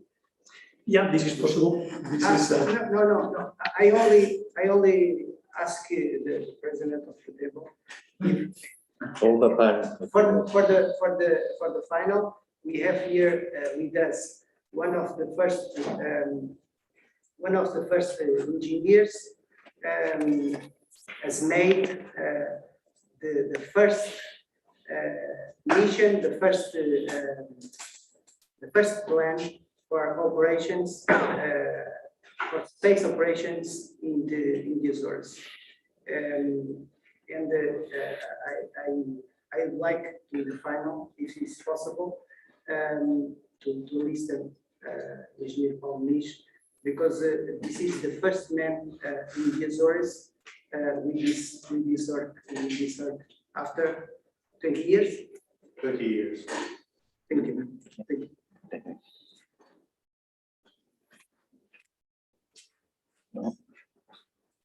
Yeah, I mean, the question is, this is feasible. It's feasible because you can take the image, you can cross-check the radar data, which is identified. The only problem we have today is that with only 2 satellites, you have data every 2-3 days. Then you can do that, but it's not very operational. Once we have the constellation, this is very powerful because you have data every couple of hours. Then you have frequent data, and you can combine with optical image. The same satellite get a picture, also has AES identifier, and if you use the BTS data together with the AES identifier and the optical, this is perfect because you identify all the vessels. The one with no AES, those are very suspicious. Then this is perfect because if you want to patrol, you cannot patrol all the ships. We did it in the Gibraltar area in a pilot because Gibraltar, there's so many thousands of vessels, you cannot patrol all of them. Then you get an optical image, you get the AES, and you only have a few vessels which are not identified. You only go and patrol those vessels, which are the suspicious ones. Then this combination of the BTS together with the optical together with that is going to be a good system. Today, with the current satellites, it's not as powerful as with the constellation because of the data frequency. But GeoSat-2 is very powerful for situational image. For instance, case of like the Russian forces in Ukraine, then you can have a picture of what's happening there. We did it several times. You have to take into account that symmetric optical satellites, there are not many. There is no confirmation that Russia have it. Probably Russia has not yet this capability. And we have it in Portugal. It's amazing that we have a unique capability. And also Ukraine, they don't have. Ukraine, they wanted to invest in an antenna to receive just to data. But with the problem they have, they stopped the project. The project was about to be signed because they need this data for them to know what is at the other side of the border. But they eventually they never did it, even if the contract was ready to be signed. No? Then there is an opportunity to use this data now for information. I mean, basically, is to know which is the status. And, it's not optimal in the sense that the frequency, but it's going to be with the constellation. Beautiful. Thank you, Luis. Thank you, Luis. Thank you, Mr. Chair. I will try to do my intervention quickly. First of all, to thank for the organization for this meeting and this opportunity, which I believe is a very important afternoon to discuss these matters. And for us, it is very important that we establish told. 20 years ago, we started the space challenge in England, but since that time, we had the belief that university and the knowledge that is generated by those tools must be on first place shared with the University of England. We have been struggling for that since that time because we do believe that we cannot be only a hub or a point where the information is left the archipelago and treated somewhere else and some in other places. And obviously, this knowledge and all the potential that this information has is not retained on the region. This is something that I'm always afraid of, and is something that concerns me. Since that time, one issue that today on this panel was the first presentation is the question of the submarine optical cables. We have at this moment an infrastructure 25 years old, almost 25 years old. Is the only one that connects all the archipelago to the external media. And at the moment, the risk of we lose our connection to the outside of the archipelago is quite high. And this is not a problem that we can discuss because the time to discuss was gone away 2 years ago. Now it's time to promote the change in the new system. And unfortunately, we have been fighting with the Portuguese government to do it as quickly as possible. And until this moment, it has not been possible. And each year, each month that it passes, we are afraid that this can be a security and a safety issue to the country. Furthermore, I do believe that only with these new cables and the new pricing strategy and the new safety and security approach will be an enabling factor to attract the space industry, to attract data processing industry and knowledge. That's the aim that we must do. It cannot only be a point where the data and all this knowledge and non-treated information just pass by and goes outside there. And this is a challenge that for sure the local government is looking into that as far as I know carefully. And this is, I still say, this is the biggest asset of the Azorian position, unique position, is to get this information, but also to think and to have the royalties for the knowledge that is built upon this information.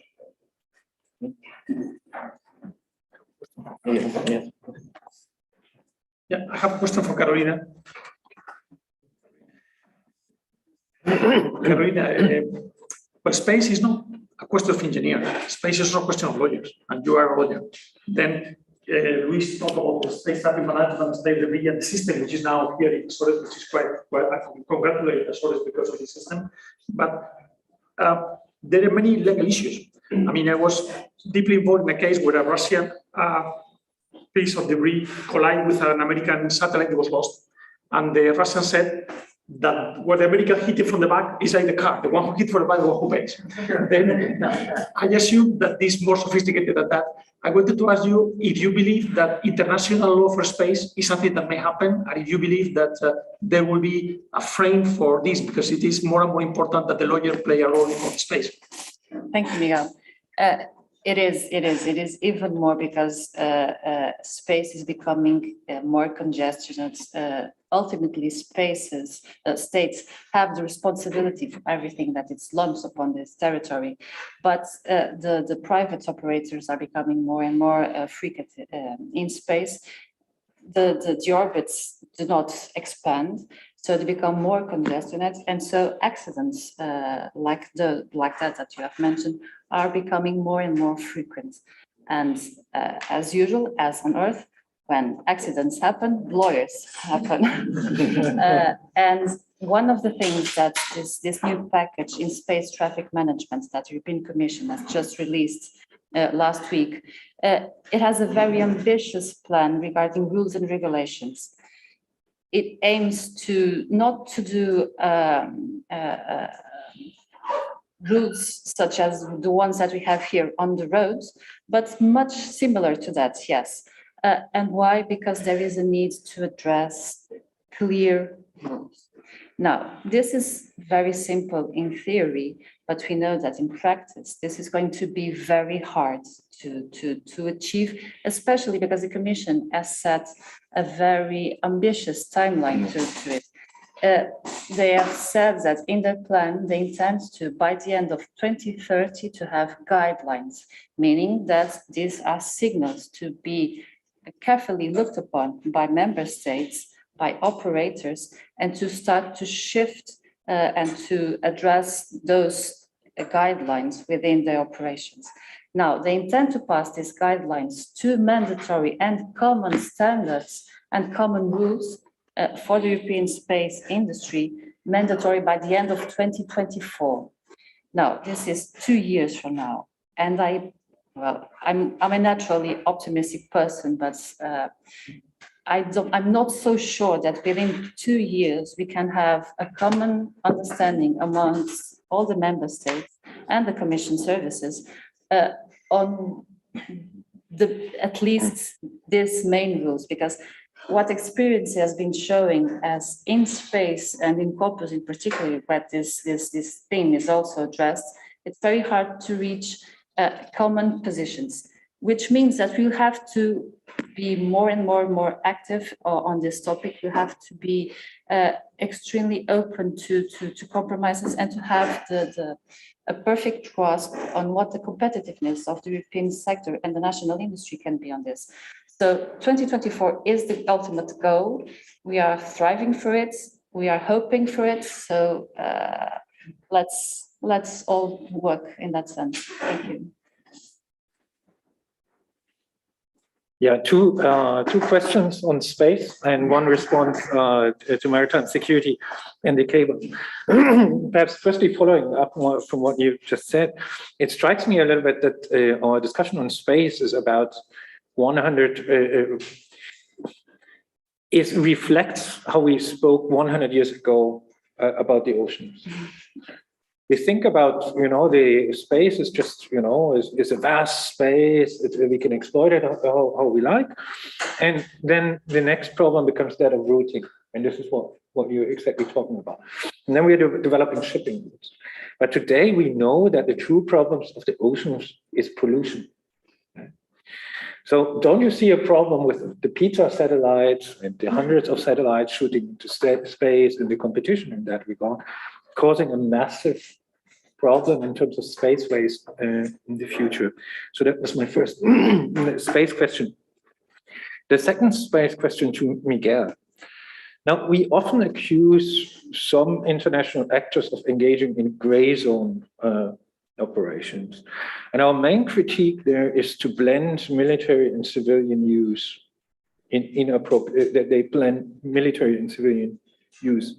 So I find it actually quite problematic when you talk about your work having an intelligence purpose as well. So I'm just curious whether you see that as being problematic, or whether it wouldn't be more beneficial to highlight that your center is of civilian use, that it's for science and not for military purposes. So I'm just curious how you see that tension. Finally, on the cables in Azores, I'm not going to share all the nightmare scenarios that we came up with, whether it's on the organized crime front or the gray zone warfare front. But Azores was one of our nightmare scenarios. Since we are on YouTube, I'm not going to share the details here. What is important in going ahead is to think about security in new cable installations. And one of the best ways forward is actually to embed installations in marine spatial planning. Because one of the ways of how to protect a cable well is to situate it in a marine protected areas. So you have a win-win situation. You protect the fish and you protect the cable. So that is perhaps the crucial bit here. And otherwise, we'll have to hope for the best.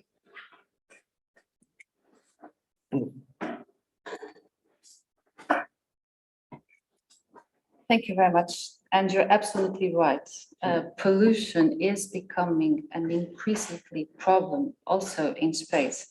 In space, we have the advantage that we have already gained some tracking experience, both in the oceans and on land. So I guess that in the space sector, we benefit from being more aware of that. In fact, one of the major discussions that's trending right now, it's on LTS, it's the long-term sustainability of space. And this aims at every sector in the space industry, from launches to commercial, to fuels, to components, to design, to all of the aspects. And the aim is that industry is become greener and greener to the point that everything could be either reusable or to have the minimum pollution that can be made either on Earth and in space. In fact, one of the problems that exists in space related to pollution is the remains of the satellites and of the launching objects that stays in orbit. It's called the so-called space debris. And the space debris are left there. And one of the things that the SSATM does is to can identify where the objects are and can release warnings to passing satellites. To avoid the collision, but it has a problem because it cannot identify all of the debris that are existing on space. Some are very, very, very small. It can look up until debris that have 10 centimeters or 5 centimeters. But the question is, a debris, for smaller as it is, going to a speed in space can provoke most significant damages. And so it is a problem to not only to regulate the traffic up above, but also to clean the roads up above. And this is also a main sector that's being developed within the European industry, within the, at least worldwide. It's a great concern to all of the spacefaring nations, and hopefully it will be addressed within this next decade. Thank you. Complementing what Carolina said, it is also a problem for the satellite operators. I mean, when we operate USAT1, USAT2, every day you have to calculate where is your position at the position of the 20,000 objects track in the next 2 weeks. And you have to make a collision of weather maneuver. Then you have to put on board your satellite propellant for that, which was never not needed before. But now part of your propellant is to avoid the debris. But there is a big problem. There is an American professor, Paul Kessler. Already in the 80s, he foreseen that there may be a moment that we can reach, which is called collisional cascade. Every collision generates more than 2,000 objects. The Chinese did one intentional some years ago. The Russian did one intentional recently. The American did one intentional recently, but the American did it at 200-kilometer altitude, which cleaned up very quick. But the Russian and the Chinese did it at 800 kilometers, which is there for many decades. That means now the problem are the super constellations. I mean, 10 years ago, you only put 50 satellites as maximum per year. Now we're putting more than 2,000, 3,000 satellites per year.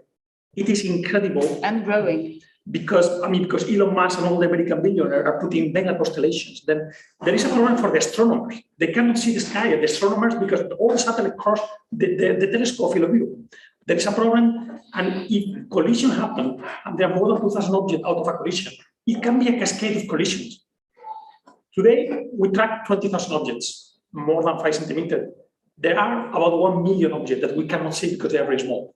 Then, if a million object becomes 100 billion objects, then going to space is going to be impossible. And we are about to reach it. I mean, we may have a situation where it's impossible to go anymore to space because of the risk of a collision. Things that small particle of micron at 30,000 kilometers per hour kill an astronaut in a space walk because of velocity. Then even the smaller ones are terribly dangerous. Then we are living a very dangerous situation. If we reach the collisional cascade predicted by Professor Kessler in the States, space is not available anymore for telecom, for Galileo, for whatever. I mean, this is, it is terribly serious. It's roughly compared to the microplastics in the oceans. Well, I'm going back to the second question. It is an important question. First of all, can you make an image of the Russian troops? Is that legal? Is that something that you can do? The answer is yes. There is a line called Kármán line. It's 100-kilometer altitude. Separates the air control to the outer space. Then you are below the Kármán line. You are in a country. You are in the airspace, in the space of the country. But you're above this line. You are in the outer space. Then you can take a picture of that. What is legal or not legal is what you do with this picture. And this is out of the country, and then you are regulated. Then each country has a regulation for this. It's called shutter control. The first one was done in the United States. Then France has a shutter control. Only those countries with very high resolution capabilities, they have shutter control. Then it is what you do with the image. There is not yet in Portugal shutter control. That may be because Carolina is the lawyer responsible of that. And the European Union wants to have a global European shutter control, but there is not a global agreement because there are different players, and there should be a shutter control system so that you cannot take images and sell these images to funny guys. I tell you an example. Before I came to the Air Center, I was operating satellites, and we received a request from an image of Israel from a company in Sweden. Sweden won an image of Israel, a funny region. Then, before doing that, we called the US Embassy. We checked with the US Embassy before making a mistake, and they told us, please don't sell it because it is Iron company, which is in Sweden, and it is just, they want to have strategic images from other countries. Then we are extremely careful what we do with the images, not to make mistakes. And it is now a country regulation who has to be done to avoid that. We want to use it only for scientific purposes. It is not a weapon, it is just an image. And we must be extremely careful what you do with this. And your question is quite important.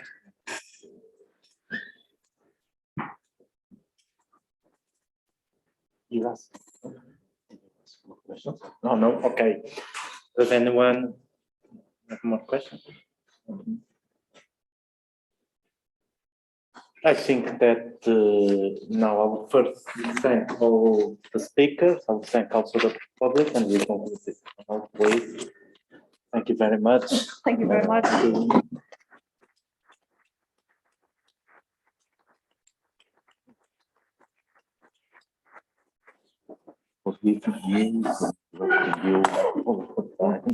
But the only was my instruction. Please keep creating the conditions for the debate afterwards. Yeah. Okay. I don't know anything about Usually it's 15 minutes. No, I like talking. No, it's good. You are really. So I don't mind. Há um acordo entre os Estados Unidos e a antiga União Soviética, por causa da língua, do espaço.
To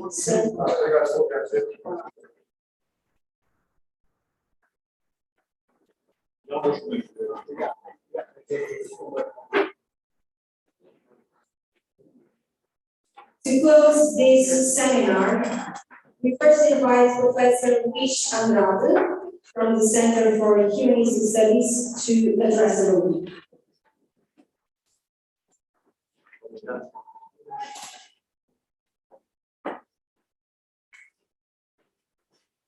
Muito obrigado. Em primeiro lugar, eu gostaria de cumprimentar o senhor subsecretário. I said it in Portuguese, but I'll say it in English. I'd like to say a few words in Portuguese and in English. So I'd like to compliment my colleague at University of the Azores, the Undersecretary of the Presidents for European and External Affairs. Thank you very much, first of all, for all the support that the regional government gave for this very important event. I'd like also to compliment and thank the coordinator of the Atlantic Center for the event, of course, and for the persistence that took us some time in order to implement this, I think, very important event. So thank you very much. I'd like also to compliment and thank the director of the National Defense Institute for the support for the University of the Azores, that for obvious reasons, the location, the geostrategic location, explains why also this event took place here. I'd like also to compliment the Member of Parliament, the Regional Secretary also, all the officers, general officers here, compliment all of them, and all of you, mainly the ones who came from far away.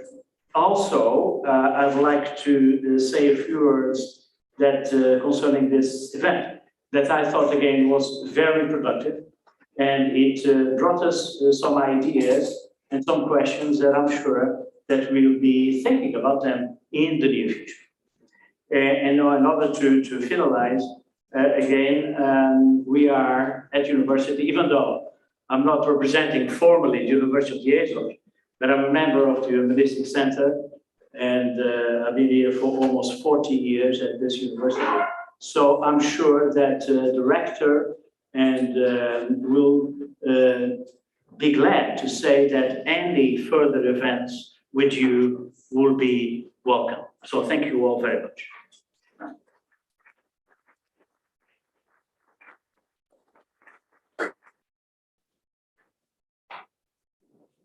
We now invite the coordinator of the Atlantic Center, Professor Simão, to deliver some words. Excelentíssimo Sr. Subsecretário Regional de Presidência, Dr. Pedro Faria Castro, um prazer estar consigo novamente. Cara diretora do Instituto de Defesa Nacional, querida Helena, Sr. Professor Luís Andrade, distinguished guests, ladies and gentlemen. Today's seminar has been extremely rich in terms of the issues that were discussed, from scientific cooperation to security concerns, from trade to space-related issues, just to name a few. It has also been a privileged occasion to deepen dialogue among partners engaged in making the Atlantic a space of freedom and security. The international security context is becoming increasingly tense. As we gather here in this lovely archipelago, European security and the foundations of international relations are being challenged in Eastern Europe by Russia's aggression on Ukraine. This blatant violation of international law leaves us all vulnerable. This is the reality of Ukraine today, but it can certainly be the reality of any other country where aggressive powers see an interest in. The Atlantic is not immune to great power competition, as we discussed today, and reaffirming the principles of our cooperation in this important area should be a priority. As I had the occasion of mentioning in the opening remarks, The Atlantic Center is perfectly aligned with the Portuguese foreign policy priorities of multilateralism and the promotion of cooperative security in the Atlantic. This is the work we have been promoting. Multilateralism requires a great deal of effort, a lot of time, but ultimately we are stronger together and policies deliver better results when they are shared among more partners. The seminar provided us with the opportunity to consolidate our collaboration with the Azores, both with the University of the Azores and the regional government, and I would like to publicly express my appreciation for all the support granted to this initiative. I would also like to take this occasion to read a short statement by Minister João Cravinho, which he has personally asked me to share with you today.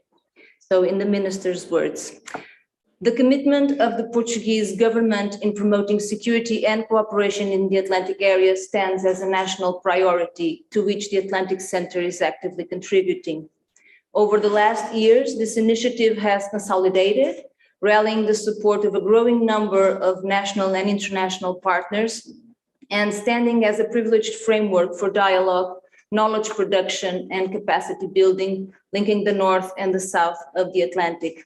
This seminar is an example of these objectives, building on a very fortunate collaboration with national partners, the National Defense Institute and the University of Azores, and having the contributions of a wide array of very knowledgeable speakers from across the Atlantic.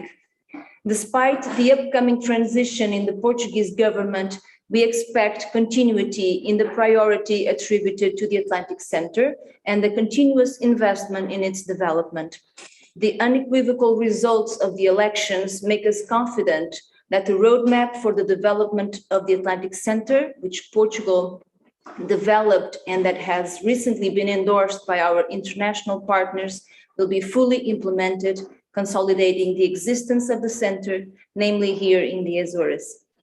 Allow me a final word of appreciation for the unwavering support the Atlantic Center has received from the regional government of the Azores and for the availability of the Mr. Secretary to be here today. Your presence is very much appreciated, and I see it as an expression of the close collaboration we have kept in making the Atlantic Center a success story for Portugal and for the Azores. Today's panels have addressed many of the issues we deal with from a security and defense perspective, and have also addressed specific issues of relevance for this important area of our territory. I trust the findings of this reflection will assist us in dealing with new and old challenges and in gathering more support for our commitment to peace and security in the Atlantic. So thank you all for your presence.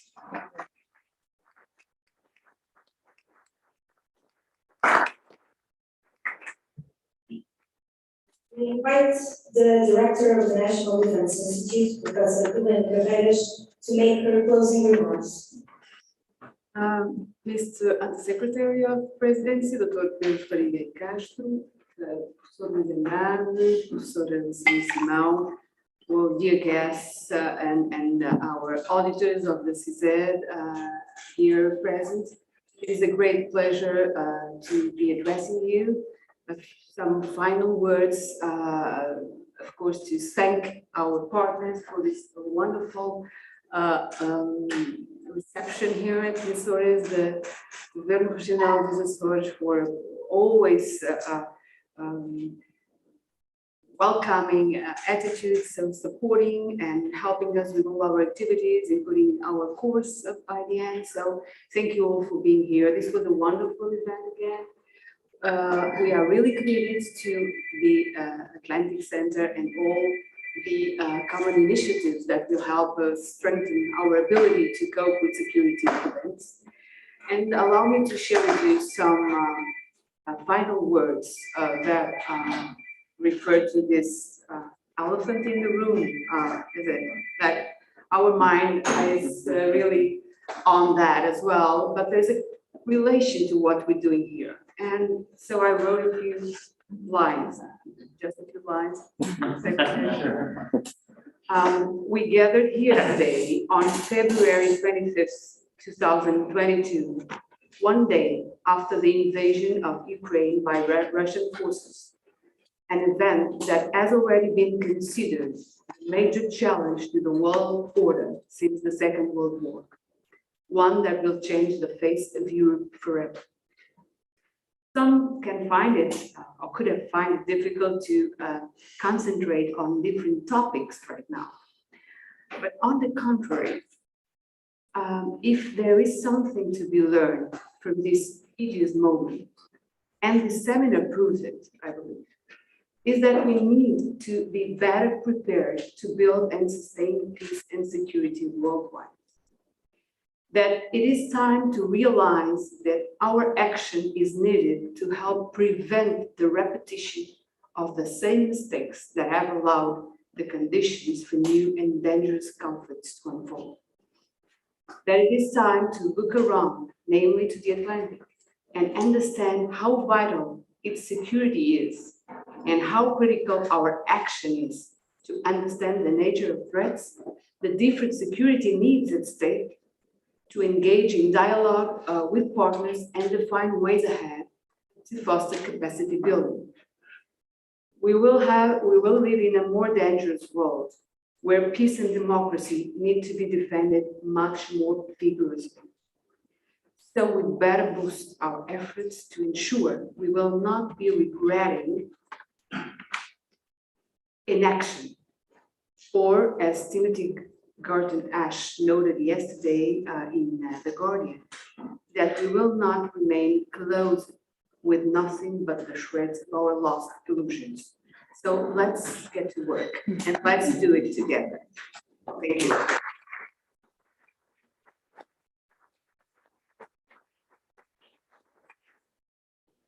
We now invite His Excellency, the Regional Undersecretary of the Presidency of the Regional Government of the Azores, Pedro Castro, to address the audience.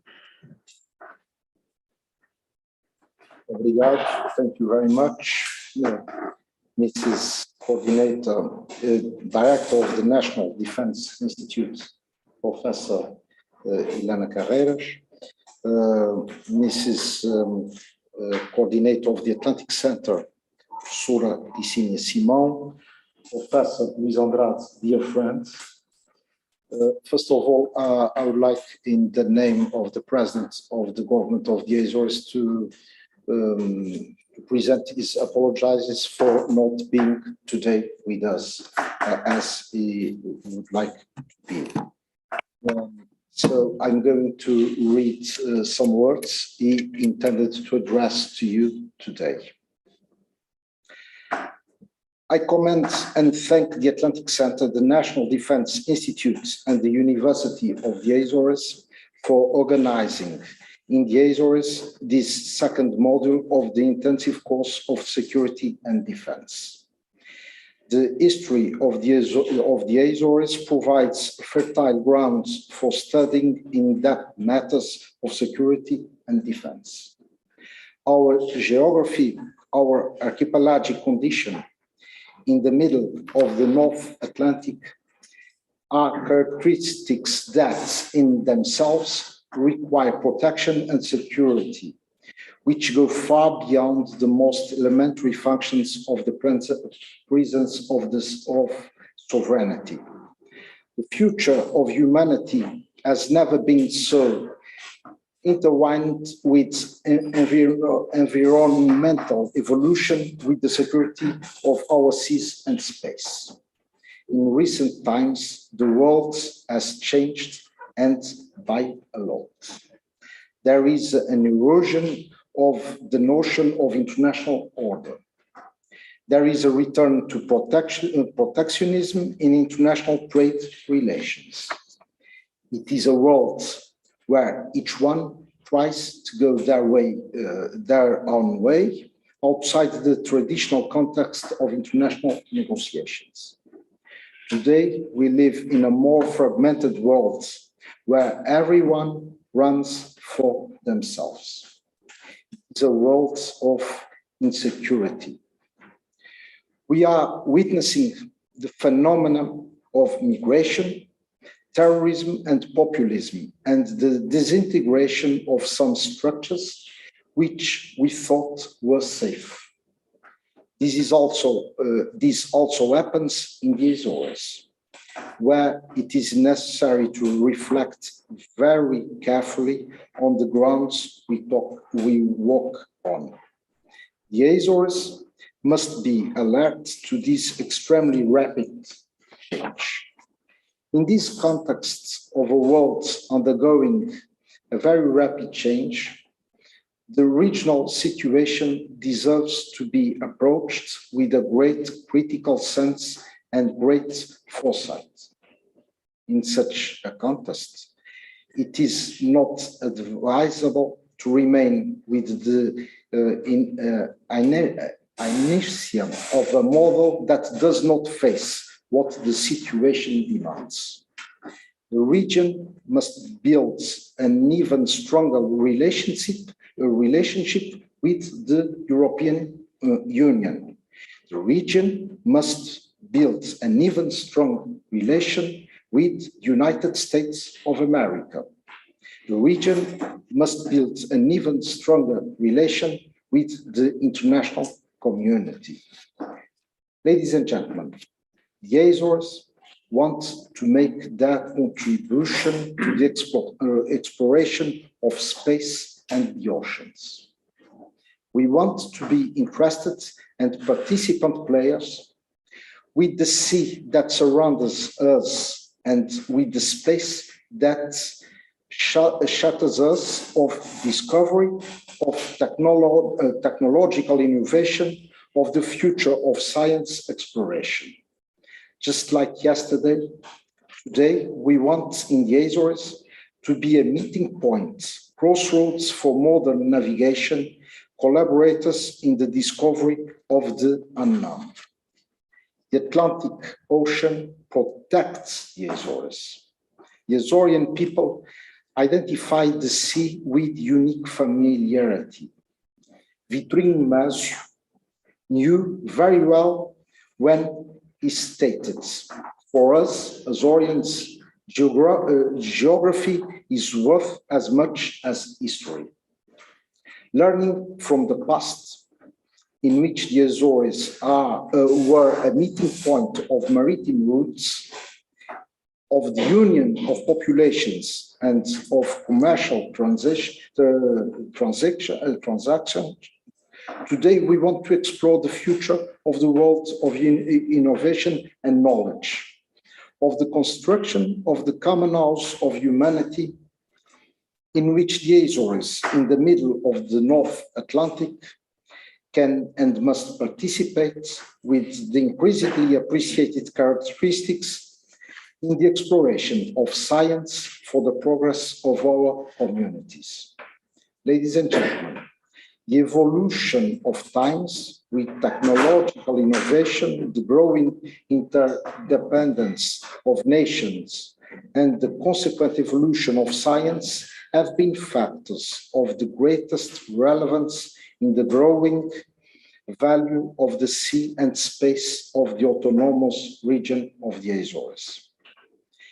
The privileged location of the Azores in the middle of the North Atlantic Ocean between the old Europe and the New World demands from us an increasingly responsible participation in the national and international debates on climate change, the blue economy, and the safety of goods and people who enjoy our vast exclusive economic zone and the space that surrounds us. In these times of uncertainty and planetary level, when the old leaderships are no longer unquestionable, and when the security of populations is increasingly lower, the Azores with its islands, but above all, with its sea and space, must know how to find its most appropriate position in order to be able to participate in the dividends which its geographical location of crossway may bring. The Azores have skills and conditions which are interest to the country and to Europe. We have opportunities to develop research in the areas of the sea and space. We must know how to create opportunities to take advantage of those resources to the future for the development of our region. The Azores are changing paradigm to become less peripheral and more relevant in global competitiveness, taking better advantage of community financial instruments and of the potential of our endogenous resources. We cannot be afraid of new innovation challenges to strategically achieve a new direction. The Azores are increasingly betting on an economy based on economy enhanced of its exclusive economic zone. And in the words of Professor Jansch, in the geostrategical potential of the Atlantic territory.